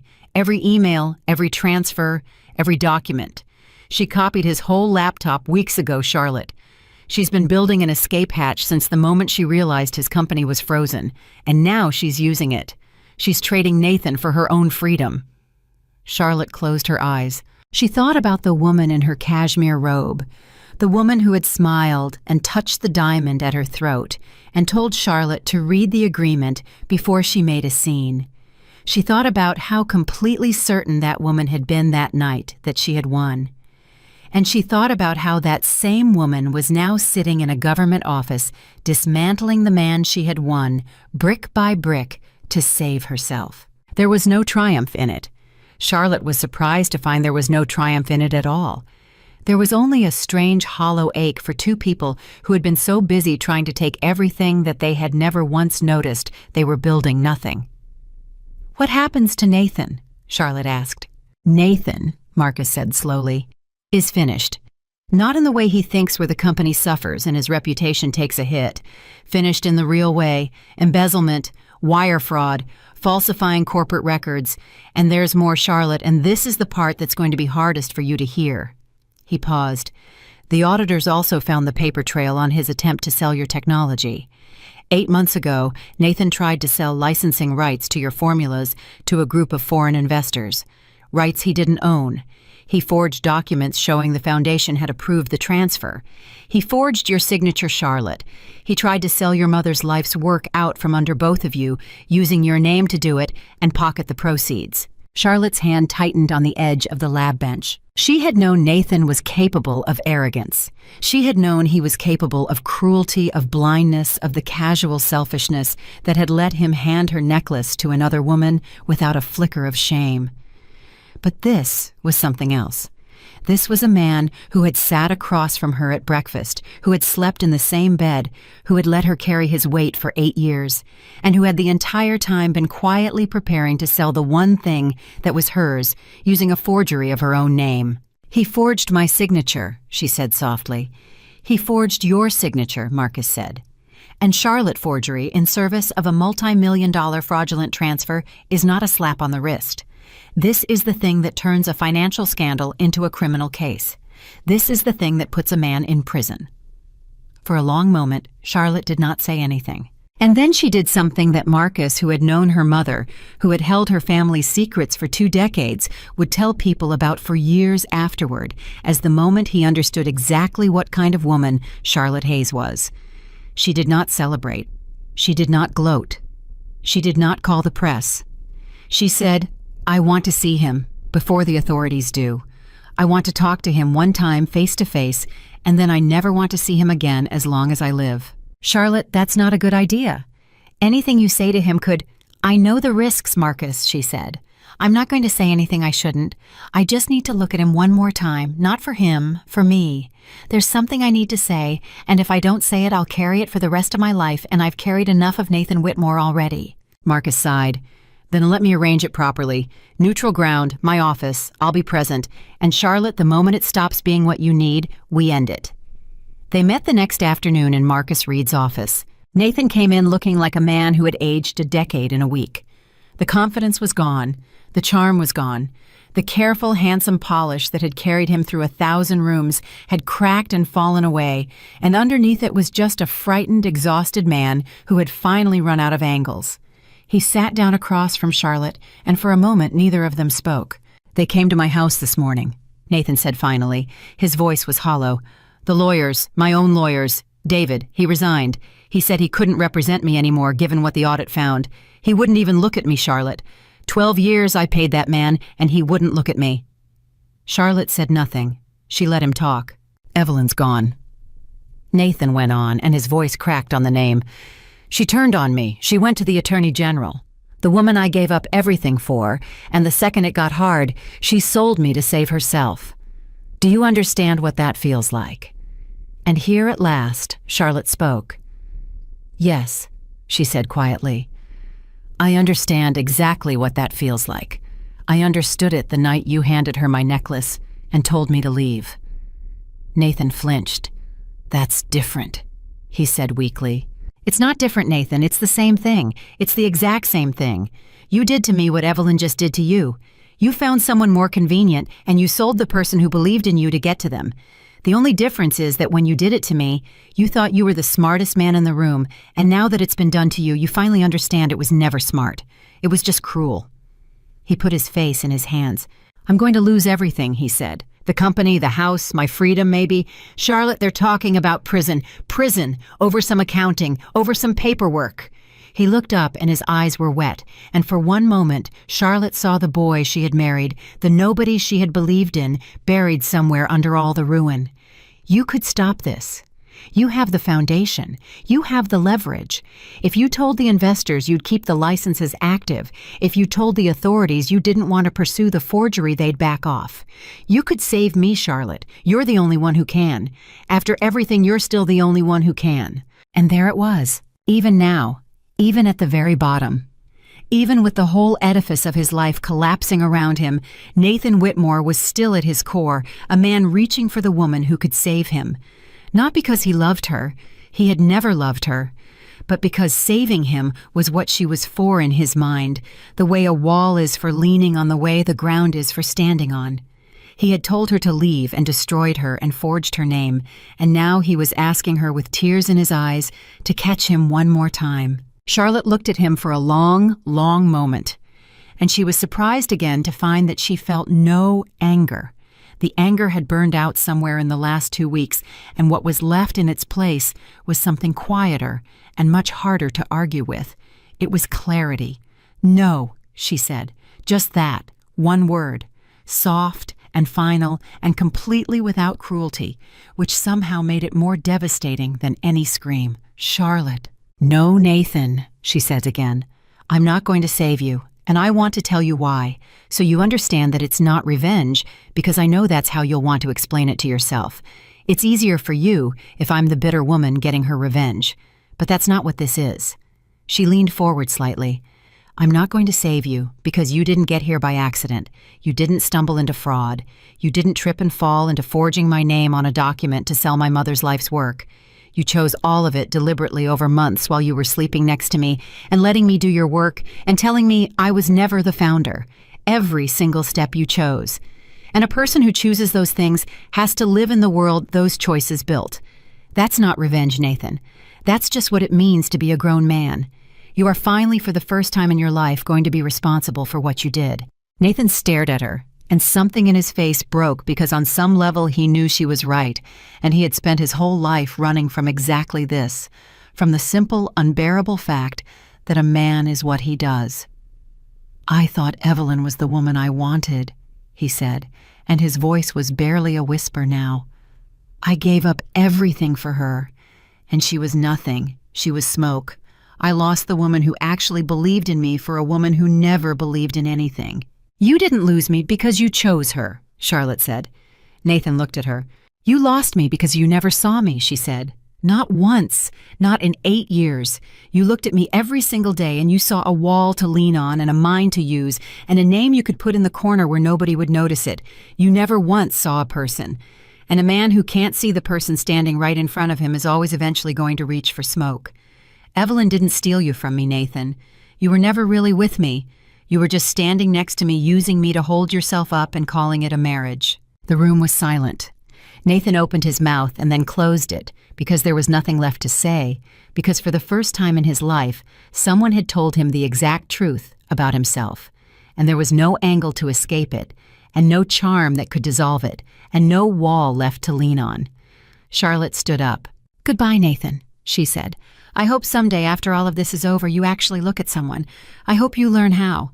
It's the only thing that was ever wrong with you, and it's the only thing that could ever fix you. But it won't be me who teaches you. I've spent enough of my life on it. And she walked out. She did not look back this time. She had looked back once on the sidewalk outside the townhouse, and she had needed to then to close the door on the woman she used to be. She did not need to look back now. That woman was gone. In her place was someone Nathan Whitmore had never met, would never have recognized a woman he had spent 8 years living beside and never once bothered to see. Behind her in Marcus Reed's office, Nathan Whitmore sat alone at the table, and he understood finally and completely that it was over. Not just the company, not just the money, not just Evelyn, all of it, the whole invented life, the empire that had never been his, the story in which he was the hero. It was all coming down, and he was going to stand in the rubble of it alone, because he had spent his entire life making sure that the only person who would ever have stood beside him was a person he had trained himself never to see. Charlotte stepped out onto the street. Alexander was waiting for her, leaning against his car, and he did not ask her how it went because he could see her face, and he had learned in these weeks that Charlotte Hayes did not need a man to narrate her own feelings back to her. He simply straightened and opened the door for her and waited. Charlotte stopped in front of him. "It's over," she said. "The old part. It's finished. He's finished. And I don't feel the way I thought I would feel." "How do you feel?" Alexander asked. Charlotte thought about it. The wind moved down the street between the tall buildings, and somewhere behind her, a chapter of her life was ending. And somewhere ahead of her, a lab sat half empty and waiting, and her mother's photograph was propped on the counter, watching an empty room waiting for her to come back and fill it. "Free," Charlotte said. "I feel free, and a little bit terrified, and more like myself than I've felt since I was 22 years old." She looked up at him. "Is that strange, to feel free instead of victorious? He's losing everything, and I don't feel like a winner. I just feel like a person who finally put down something very heavy."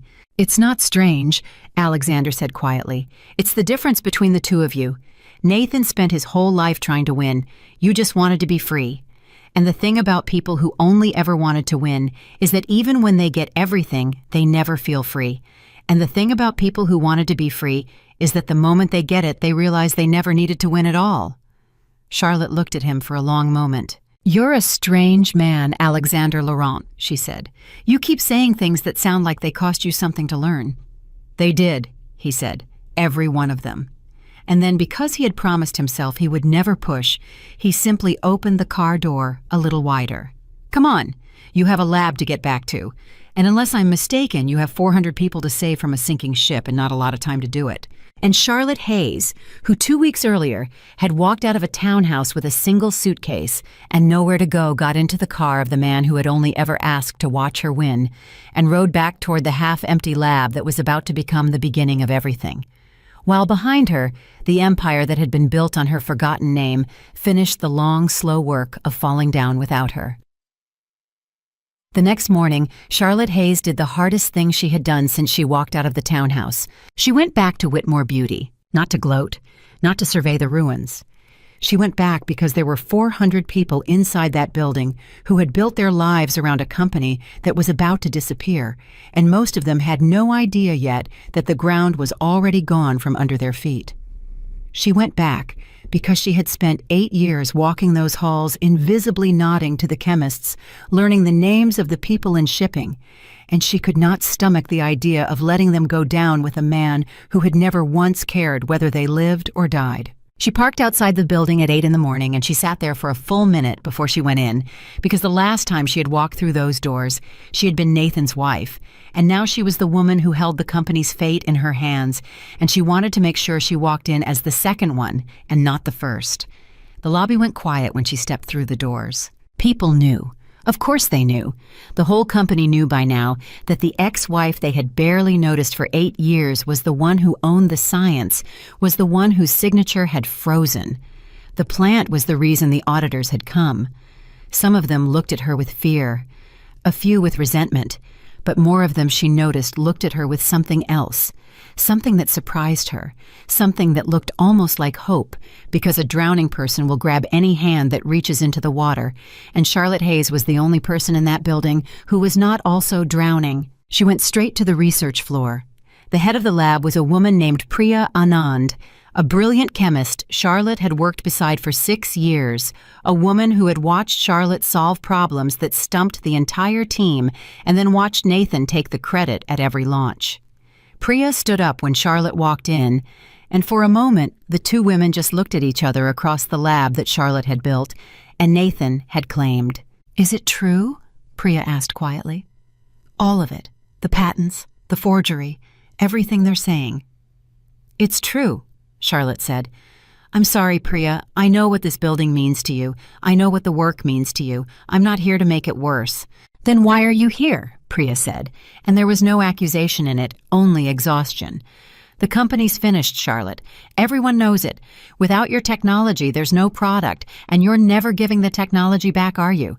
So why come back at all? To say goodbye?" "No," Charlotte said, "to make you an offer." And here was the thing Charlotte had understood in the half-empty lab, the thing that separated her from Nathan more completely than any patent or any lawsuit ever could. Nathan, in her place, would have taken his technology and walked away and let the 400 people scatter and never given them a second thought. Charlotte could not do that, not because she was a saint. She would have laughed at anyone who called her a saint, but because she knew what it felt like to be a person whose work built something and whose name was written nowhere, and she had decided that she was going to spend the rest of her life making sure fewer people had to feel that way. "I'm starting a new company," Charlotte said. "My own, my name on it this time, and I need the best people in the country to build it. And it turns out the best people in the country are standing in this room working for a man who's about to go to prison. So I'm here to offer you a job, Priya, all of you. The scientists, the manufacturing team, the people who actually know how this work gets done. Come with me. Build the real thing, the thing we should have been building all along." Priya stared at her. "You're serious," she said. "I've never been more serious about anything in my life," Charlotte said. "There are people here who said terrible things about you," Priya said slowly. "This past week, when Nathan was on the news, people took his side, people in this building. You know that, right? And you'd hire them anyway." I'd hire the good ones anyway, Charlotte said. The ones who believed Nathan because Nathan was the only story they were ever told. I can't hold that against them. I believed him too, Priya, for 8 years, and I was married to him. If I held people's mistakes against them forever, I'd have to start with myself. She paused. But I'll tell you what I won't do. I won't build another company where people have to disappear to keep their jobs, where the person who does the work watches someone else take the bow. That part is over. Whoever comes with me comes into a place where the name on the paper is the name of the person who earned it. That's the whole promise. That's the only promise. It's the one thing I never got, and it's the one thing I'm going to make sure everyone who works for me gets. Priya was quiet for a long moment, and then to Charlotte's surprise, the woman's eyes filled, and she looked away. And when she spoke, her voice was rough. "Do you know how long I've waited?" Priya said. "To work for someone who would say that. 12 years. 12 years of watching men put their names on my work. I have a daughter, Charlotte. She's 11. And every time she asks me what I did at work, I tell her I invented something, and then I have to explain to her why it has someone else's name on it. Do you know how that feels? To have to teach your daughter over and over that the world takes credit from women and hands it to men, and there's nothing you can do about it." "Yes," Charlotte said softly. "I know exactly how that feels." "Then yes," Priya said, wiping her eyes, half laughing at herself. "God, yes. I'm in. I don't even need to hear the salary. I'm in." And that was the beginning of the exodus. Because Priya went and talked to the team, and the team talked to each other, and by the end of that first week, more than 60 of the best people at Whitmore Beauty had signed letters of intent to join Charlotte's new venture. Not all of them. Some stayed out of fear, out of loyalty to the paychecks that were still for now arriving. But the ones who mattered, the ones who made the work, happen the chemists and the engineers and the people who actually understood the science, came to Charlotte one after another, like a tide going out from a sinking ship and coming in toward solid ground. She called the new company Hayes Innovation Labs. She thought about it for a long time before she chose the name. She could have called it something clever, something abstract, something that did not carry the weight of her history. But she had spent 8 years watching her name get erased, and she decided she was done being subtle about reclaiming it. Hayes, her mother's name. Her name. The name Nathan had told her was never the founder's name printed on the door of a company that was about to prove him wrong in front of the entire world. The first months were brutal. Money was tight even with Alexander's quiet backing, and Charlotte was careful, always careful to make sure that his backing stayed exactly that quiet in the background, alone on fair terms and nothing more because she had promised herself she would never again build something that could be taken from her by a man. Alexander understood. He never pushed. When she insisted on paying market rate for the lab space he had arranged, he let her. When she structured the financing so that he had no ownership stake, no board seat, no control, only a return on his investment like any other lender, he signed the papers without complaint.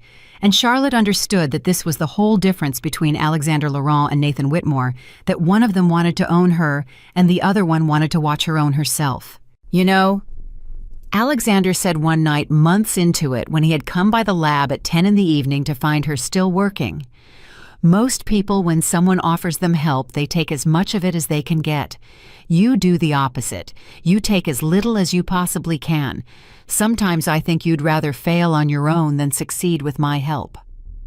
"That's exactly right," Charlotte said, not looking up from her work. "Why?" Charlotte set down her pen. She turned to look at him. "Because for 8 years, everything I had came through Nathan," she said.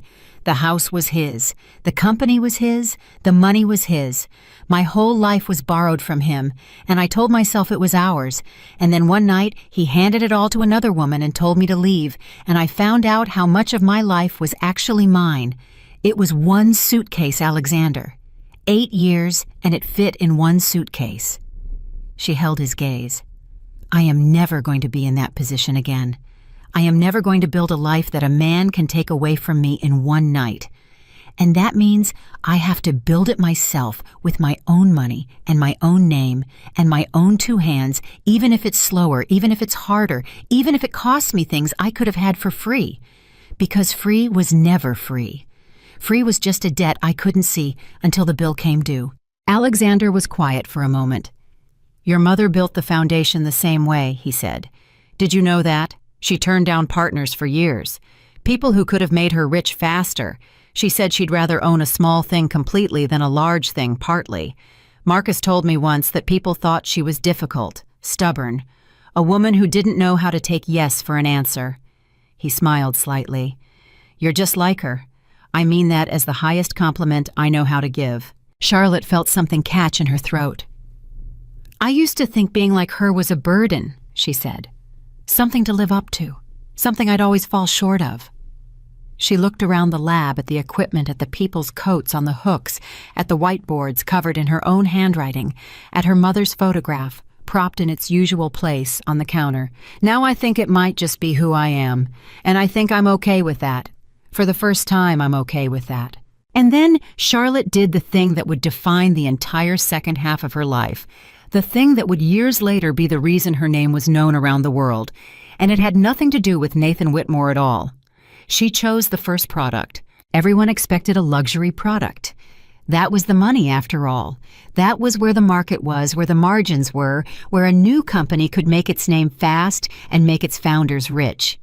The whole industry ran on luxury, on the promise of beauty sold to people who could afford it, and Charlotte's technology was perfect for it, the same technology that had made Nathan's serum the best seller in the country.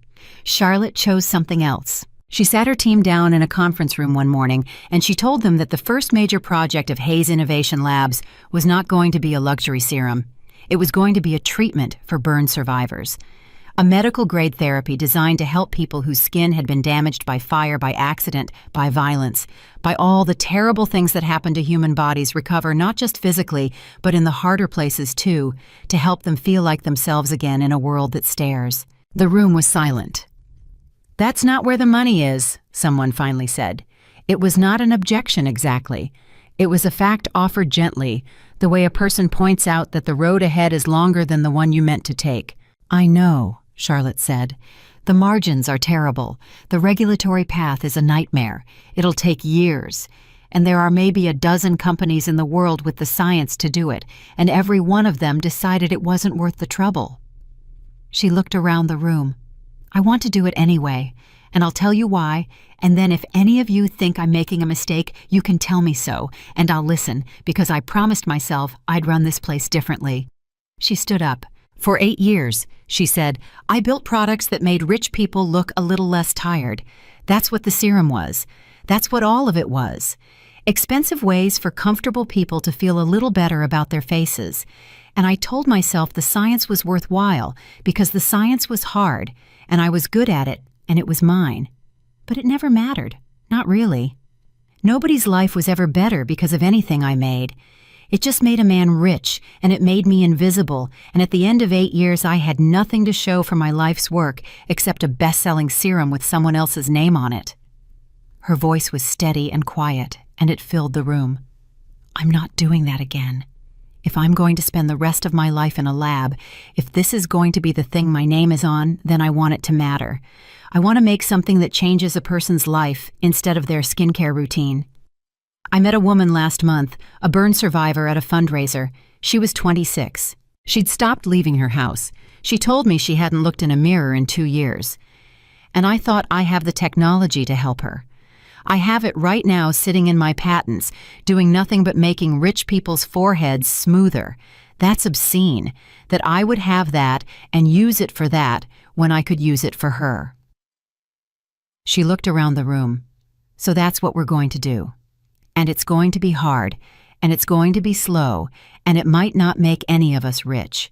But when your kids ask you what you did at work, you're going to have an answer that makes them proud. That's the offer. Anyone who doesn't want that, I understand, and there's no shame in it, and I'll help you find a good job somewhere else. But that's what Hayes Innovation Labs is going to build. Nobody left. Not one person left the room. And Priya Anand, sitting at the far end of the table, put her hand over her mouth, and then she started to clap quietly, just her, and then the rest of the room joined her, and Charlotte Hayes stood in front of the people who had followed her out of a sinking company and understood that she had finally, at the age of 36, become the person she was always supposed to be. The work consumed the next year of her life, and while Charlotte built, Nathan fell. She heard about it in pieces secondhand from Marcus, who kept her informed not because she asked, but because he believed she had a right to know how the story ended. The audit findings had gone to the authorities. Evelyn's cooperation had sealed it. Nathan Whitmore was formally charged with embezzlement, wire fraud, falsification of corporate records, and most damning of all, the forgery, the attempt to sell Charlotte's technology to foreign investors using a document bearing a signature that was not hers. The company did not survive. Whitmore Beauty, without its core technology, without its best people, without a leader who was not fighting criminal charges, simply came apart. The investors pulled out. The retailers dropped the brand. The remaining employees scattered, most of them. Charlotte was glad to hear, into decent jobs elsewhere, some of them into hers.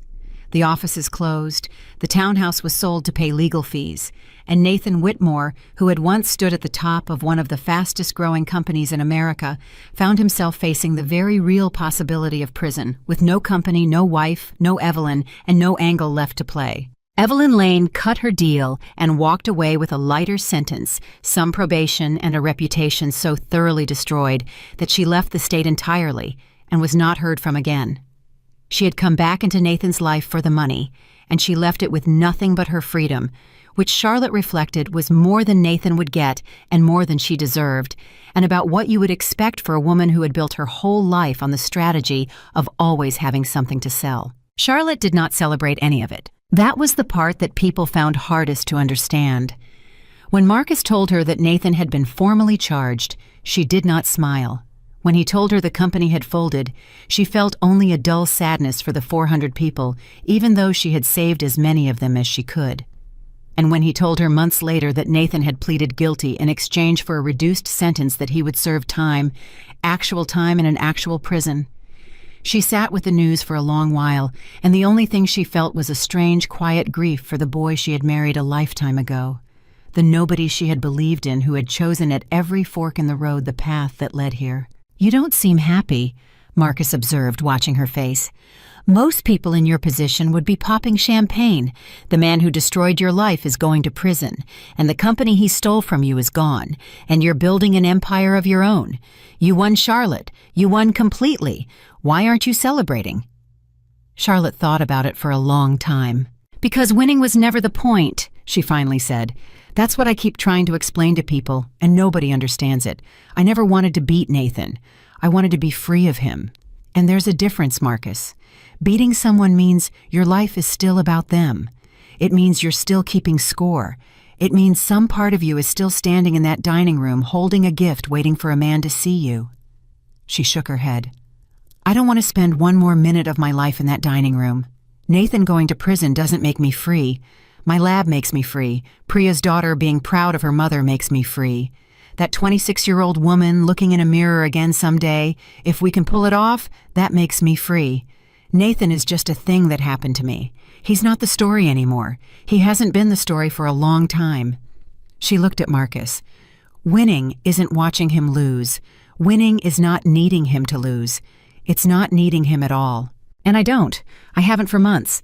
That's the real victory, and it's a quiet one, and it doesn't come with champagne."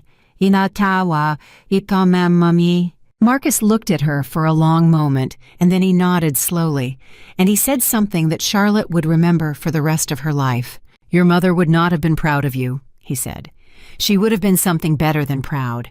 She would have been finished, complete, like she'd done the one thing she came here to do."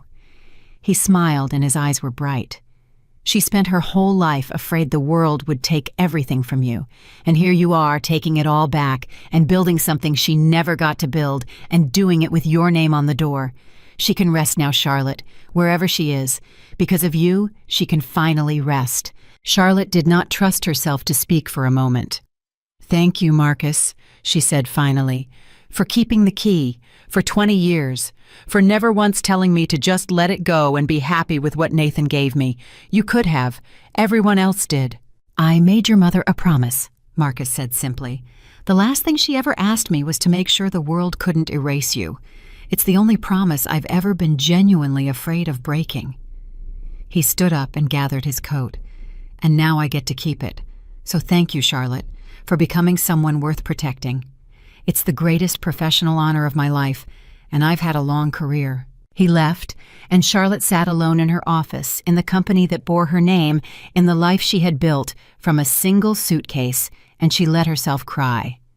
Finally, not the way she had cried on the night Nathan destroyed her in pieces in shame, but the other way, the good way, the way a person cries when they have set down something enormously heavy and realized in the silence afterward that they are still standing, that they were always strong enough that the weight was never proof of weakness, but proof of how much they had been carrying alone. Then she wiped her eyes, and she went back to work because there was a treatment to build and a 26-year-old woman somewhere who had not looked in a mirror in 2 years, and Charlotte Hayes had finally learned the only lesson that had ever mattered.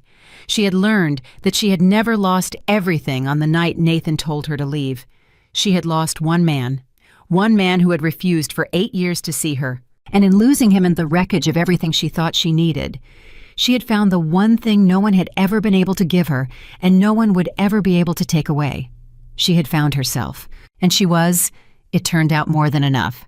The treatment took 18 months to move from Charlotte's patents into a form that could touch a human being, and there was a night somewhere in the middle of that year and a half when Charlotte Hayes came the closest she had ever come to giving up. It was 2 a.m, and the third clinical formulation had failed, and Charlotte sat alone in the lab surrounded by the wreckage of 6 months of work, and she put her head down on the counter next to her mother's photograph, and she thought maybe Nathan was right. Maybe I really was just helping. Maybe the reason my name was never on anything is that I could only ever do the science when someone else was steering the ship. Maybe I'm a passenger who convinced herself she was the pilot, and she was still sitting there hollowed out and doubting everything when Priya Anand came in. Priya was not supposed to be there at 2 a.m. either, but she had seen the lab lights on from the parking lot, and she knew what a failed formulation did to a person, and she had come up, and she did not say anything comforting, because Priya was not a woman who wasted breath on comfort. Instead, she set down 2 cups of terrible vending machine coffee, and she pulled up a stool, and she said the only thing that could have reached Charlotte in that moment. "You want to know the difference between you and Nathan," Priya said, "because I've been thinking about it for a year, and I finally figured it out, and I'm going to tell you, and then I'm going to make you get back to work." Charlotte lifted her head. "What's the difference?" "When Nathan's product failed, he found someone to blame," Priya said. "I watched him do it for 6 years. The formula's wrong, blame the chemists. The launch flopped, blame marketing. The numbers are off, blame the market." Never once, not one single time, did that man sit alone in a lab at 2 a.m. with his head on the counter because he never cared enough about the actual work to be destroyed by its failure. He only cared about winning. And you cannot be destroyed by losing a thing you never actually loved. Priya pushed the coffee toward her. "You're sitting here at 2 a.m. falling apart over a formulation because you love the work, Charlotte, because you love what it's for. Nathan never loved anything enough to be broken by it. That's the difference, and that's why your name deserves to be on the door and his deserve to come off it. So drink your terrible coffee and get up, and let's figure out why the third formulation failed. Because I have a theory, and I think you're going to hate it because it means you were right about something 6 months ago and too stubborn to see it." Charlotte stared at her, and then for the first time in weeks, she laughed. A real laugh surprised out of her, and it cracked something open in her chest that had been sealed shut for months. "You're insufferable," Charlotte said, wiping her eyes. "I'm brilliant," Priya said. "There's a difference, and you hired me for it, so drink." They found the problem that night. It was, of course, exactly the thing Charlotte had suspected 6 months earlier and abandoned because a consultant had told her it was a dead end, and Priya was right that she hated being right about it. And by 4 a.m, the two of them were standing at a whiteboard, covered in equations, arguing and laughing and rebuilding the entire delivery mechanism from the molecular level up. and Charlotte Hayes understood standing there in the terrible fluorescent light with cold coffee and a woman who had become the closest friend she had ever had, that this was what she had been starving for her entire adult life. Not success, not vindication, not even her name on a door. This. A person beside her who loved the work as much as she did, who told her the truth, who did not need her to shrink, who did not disappear when things got hard. For 8 years, she had stood next to a man who leaned on her and called it partnership, and she had never once known what an actual partnership felt like, and now at 4 a.m. in a half-broke laboratory, she finally did. The fourth formulation worked. It worked in the lab, and then it worked in the preliminary trials, and then 11 months after that terrible night, it worked on a human being, and the human being was the 26-year-old woman Charlotte had met at the fundraiser 2 years earlier. The one who had not looked in a mirror in 2 years, whom Charlotte had tracked down and personally invited into the trial. Her name was Grace. And the day Grace came back to the lab 6 weeks into the treatment and stood in front of Charlotte and said in a voice that shook that she had gone to her sister's wedding the weekend before, that she had danced, that she had let people take pictures of her, that she had looked at those pictures afterward and not flinched. Charlotte Hayes had to leave the room because she could not let a patient see her cry, and she stood in the hallway with her hand pressed over her mouth, and she understood that every single thing she had lost on the night Nathan told her to leave had been the price of admission to this exact moment, and it had been worth it, all of it, 1,000 times over. That was the moment Charlotte stopped being the woman Nathan had broken. Because you cannot break a woman who has found the thing she was made to do. You can hurt her. You can take things from her. You can stand in her dining room and hand her necklace to another woman and tell her she was never the founder. But you cannot break her, because the thing that makes her unbreakable is not something you gave her, and not something you can take it, is the thing she found in the wreckage after you left, and it belongs to her completely, and it always will. The treatment received its approvals 18 months after that. Hayes Innovation Labs became almost overnight one of the most talked about medical companies in the country, not because of luxury, not because of margins, but because it had done the thing the entire industry had decided was not worth doing. It had taken a technology that made rich people's foreheads smoother and turned it into something that gave burn survivors their lives back. The story wrote itself, and this time, when Charlotte's name appeared in every business publication in the country, it appeared exactly the way it should have appeared 8 years earlier, as the founder. And through all of it, Alexander Laurent stood exactly where he had always stood, off camera, out of the frame, beside her, never in front of her, untold. Their relationship had grown so slowly that Charlotte could not have told anyone the day it changed from something into something else. There was no dramatic moment, no confession, no grand gesture, because Alexander understood better than any man Charlotte had ever known that she had spent 8 years being swept off her feet by a man who wanted to own her, and that the last thing on earth she needed was to be swept off her feet again. So he did not sweep. He walked. He walked beside her through the failures and the 2 a.m. crises, and the regulatory battles and the slow grinding work of building something real. And somewhere in all that walking, Charlotte looked over one day and realized that the man beside her had become the person she most wanted to tell things to, and that this had been true for longer than she had let herself notice. "Can I ask you something?" Charlotte said to him one evening near the end of that long climb. "And I want an honest answer, not a kind one." "Those are usually the same thing with me," Alexander said. "But go ahead." "Why did you never make a move?" Charlotte said. 2 years you've been beside me. You brought me coffee at midnight, and you loaned me money you structured so you couldn't control me with it, and you sat through my worst nights, and you never once, not one time, tried to turn it into something. Any other man would have. Nathan would have made it a transaction the first week. So why didn't you?" Alexander was quiet for a moment. "Because you didn't need one more man deciding what happens next in your life," he finally said. "You'd just spent 8 years with a man who decided everything, where you lived, whose name went on your work when you were allowed to shine and when you had to disappear. And then you clawed your way out of that alone with a suitcase, and you started building a life that was finally completely yours." He looked at her. "If I had walked into that and started deciding things, started pushing, started making moves, I would have been just one more man imposing himself on a woman who had finally gotten free of exactly that. I would have been Nathan in a better suit, and I couldn't be that, not to you." He paused, and something in his voice softened. "So I decided that if this was ever going to be anything, it was going to be your decision, on your timeline, made by you freely with no man's thumb on the scale, even mine, especially mine." Charlotte looked at him for a long moment. "You've been waiting 2 years," she said slowly, "for me to decide." "I would have waited 10, Alexander said simply.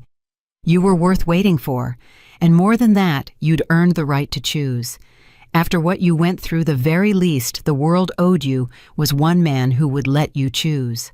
And Charlotte Hayes, who had walked out of a townhouse 2 years earlier, believing that no man would ever again be allowed to matter to her, understood in that moment that she had been wrong about one thing. It was not that no man could matter. It was that no man could be allowed to matter who did not first understand that she was complete without him. And Alexander Laurent had understood that from the very first morning when he stood outside her house and told her he was not there to save her because she did not need saving. "Okay," Charlotte said. Alexander blinked. "Okay." "I'm deciding," Charlotte said. "That's what you've been waiting for, right? For me to decide. So I'm deciding. Yes, whatever this is, whatever it's going to be. Yes." And then, because she was Charlotte Hayes, and she would never again be a woman who let a man set the terms, she added, "But I have conditions, and you're going to listen to all of them before you say anything." Alexander smiled the widest she had ever seen him smile. "I would expect nothing less. Name them." "I keep my name," Charlotte said. "Whatever happens, marriage, no marriage, forever, none of it changes my name. I'm Charlotte Hayes. I was Charlotte Hayes before Nathan, and I'll be Charlotte Hayes after everyone. The name is not negotiable." "Agreed," Alexander said. "Your name is one of my favorite things about you. I'd fight you if you tried to change it." "I keep my company," Charlotte said. "Completely. It's mine. You have no stake, no say, no board seat, no influence. If we're together for 50 years, Hayes Innovation Labs is still mine and only mine, and if it ever ends, I walk away with all of it, and you walk away with none of it. I am never again going to build a life a man can take from me in one night." "Agreed," Alexander said without hesitation. "I never wanted your company. I wanted the woman who built it. Those are very different things, and I've known the difference the whole time." "And Sarah," Charlotte said. And here her voice changed, and something vulnerable came into it, something she had guarded for a very long time. "You have to promise me one thing, and it's the only one that actually matters. And I need you to understand that if you break it, everything else ends. You have to see me. Not what I do for you, not what I make you, not how I make your life easier. Me, the actual person. On the days I'm brilliant, and on the days I'm impossible, and on the days I fail, and put my head down on a lab counter at 2 a.m, convinced I'm a fraud. You have to see all of it, and you have to stay, and you can never, ever make me feel like I have to disappear to be loved by you. Because I did that for 8 years, and I will die before I do it again." Alexander reached out and took her hand, and he held it, and he looked at her with an expression she would remember for the rest of her life. "Charlotte," he said, "I fell in love with you 3 years ago in a conference room, watching you slide notes to a man who was too small to deserve you. I didn't fall in love with what you did for him. I fell in love with the fact that you were the most brilliant person in the room, and nobody could see it but me. Seeing you isn't a promise I have to make. It's the only thing I've ever done where you're concerned. I have never once, not for a single second, looked at you and seen anything other than the whole, complete, extraordinary person you are." He tightened his grip on her hand. "I don't need you to disappear to love you. Your existence at full size is the entire thing I love. I would be heartbroken if you ever made yourself smaller for me. Please don't. Please, for the rest of our lives, be exactly as much as you are."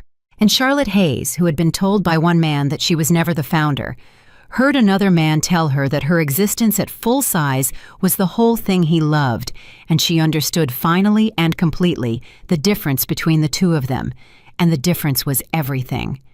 Nathan had loved what she provided. Alexander loved who she was.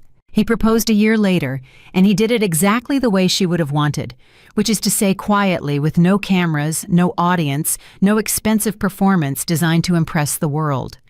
He did it in the lab late one evening, after everyone had gone home standing next to her mother's photograph, because he understood that Eleanor Hayes should be there for it, that in a real sense, Eleanor Hayes had made all of it possible. And Charlotte cried and said yes, and then made him promise one more time that she was keeping her name. And he laughed and promised, and they went back to work because there was always work, and that was the point, that was the whole beautiful point. They married in a small ceremony with fewer than 30 people.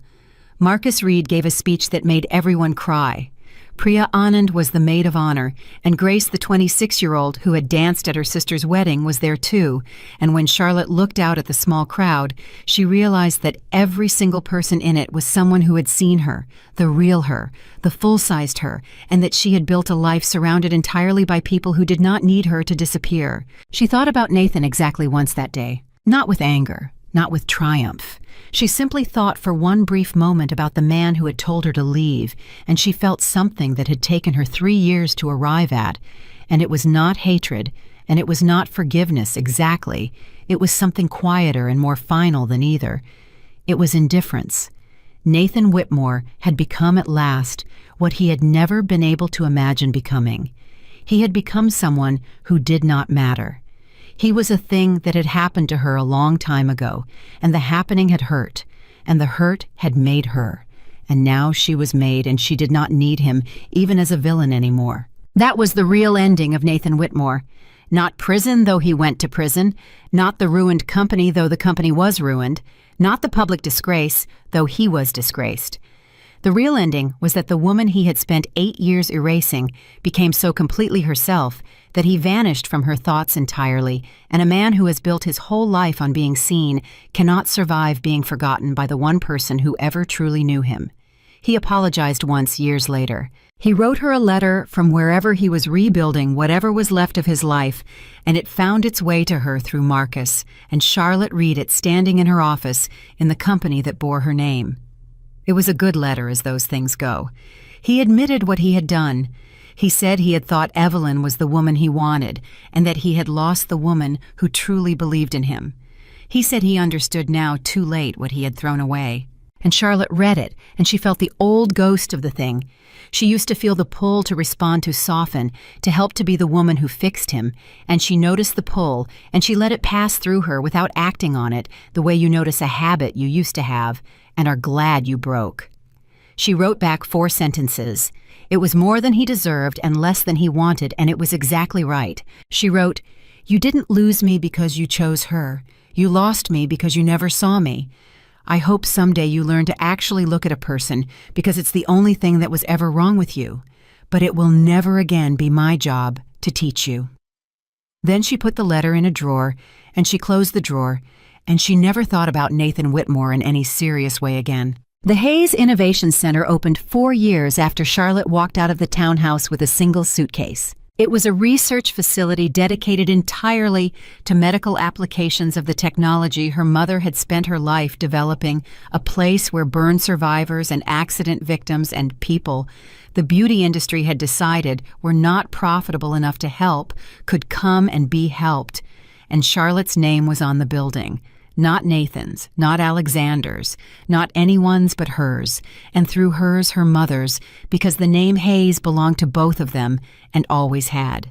At the opening, a reporter, young and ambitious and looking for an angle, asked Charlotte the question that everyone had always secretly wanted to ask. "Ms. Hayes, your ex-husband ran one of the biggest beauty companies in the country, and now you're the one on top, and you're married to his old rival.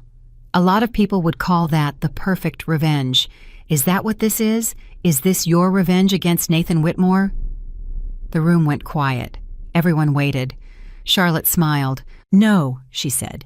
"This isn't revenge, and I want to be really clear about why, because I think it matters." She looked directly at the reporter. "Revenge would mean my life still revolves around him. Revenge would mean I built all of this to make a point to a man who told me to leave. And if that were true, then he would still in some sense be the center of my story. He would still be the sun I orbited. And I spent 8 years orbiting Nathan Whitmore, and I am never doing it again, not even to destroy him." She gestured around the building that bore her name. "This isn't about him.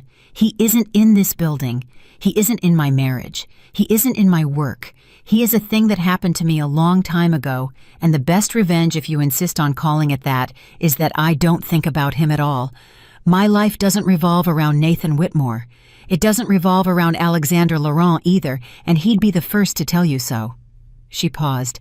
"My life revolves around the work, around the people this building helps, around who I am when nobody is deciding it for me. That's not revenge. Revenge is small, and this is the biggest thing I've ever done. This is just my life, the one I chose, the one I built, the one with my name on it. Iskim de Aisena." The reporter, to her credit, put down her pen and simply nodded, because there was nothing to add to that. Later, after the crowds had gone, Charlotte stood alone in the lobby of the Hayes Innovation Center with Alexander beside her, and she looked up at her own name on the wall, lit up permanent hers. "You know what I keep thinking about?" she said quietly. "Tell me," Alexander said. "That night, 4 years ago, standing in that dining room holding a gift I'd made him, watching him walk in with another woman wearing my necklace, and him telling me I was never the founder, telling me to leave." She shook her head slowly. "I thought that was the worst night of my life. I thought I'd lost everything. I sat in a guest room and I shook for 30 seconds and I thought my whole life was over." She looked up at her name on the wall. "And it turns out that was the night my life actually started. It turns out I hadn't lost everything at all. I'd only lost the one person who refused to see my worth. And losing him was the thing that finally let me find it." Alexander put his arm around her, and she leaned into him, and for a moment neither of them said anything. "People ask me all the time how I survived it," Charlotte said. "Losing the marriage, the company, the whole life I thought I had. They look at me like I'm supposed to have some secret, some trick, some special strength that got me through, and I never know how to explain it to them, because the truth is so simple that nobody believes it." "What's the truth?" Alexander asked. Charlotte looked up at her name on the wall one last time, and then she looked at the man beside her, the one who had walked next to her and never in front of her, the one who loved her at full size. And she said the words that were the whole story, the words that were the answer to everything. The words that 4 years and 1 suitcase and a lifetime of being invisible had finally taught her. "I didn't lose everything," Charlotte Hayes said. "I lost the person who refused to see my worth, and that was the exact moment I finally found myself. I am not the woman Nathan Whitmore threw away. I never was. I am the woman he was too blind to see standing right in front of him the whole time, and I am done forever waiting for anyone's permission to shine." She did not shine because a man allowed it. She did not rise because a man lifted her. She built a life with her own name on the door, saved the people a lesser person would have abandoned, gave burn survivors their faces back, and chose a love that walked beside her instead of on top of her. And she did every bit of it herself, and no one ever again would take a single piece of it from her. Charlotte Hayes had stopped running, and she was at last completely, unmistakably, unbreakably home.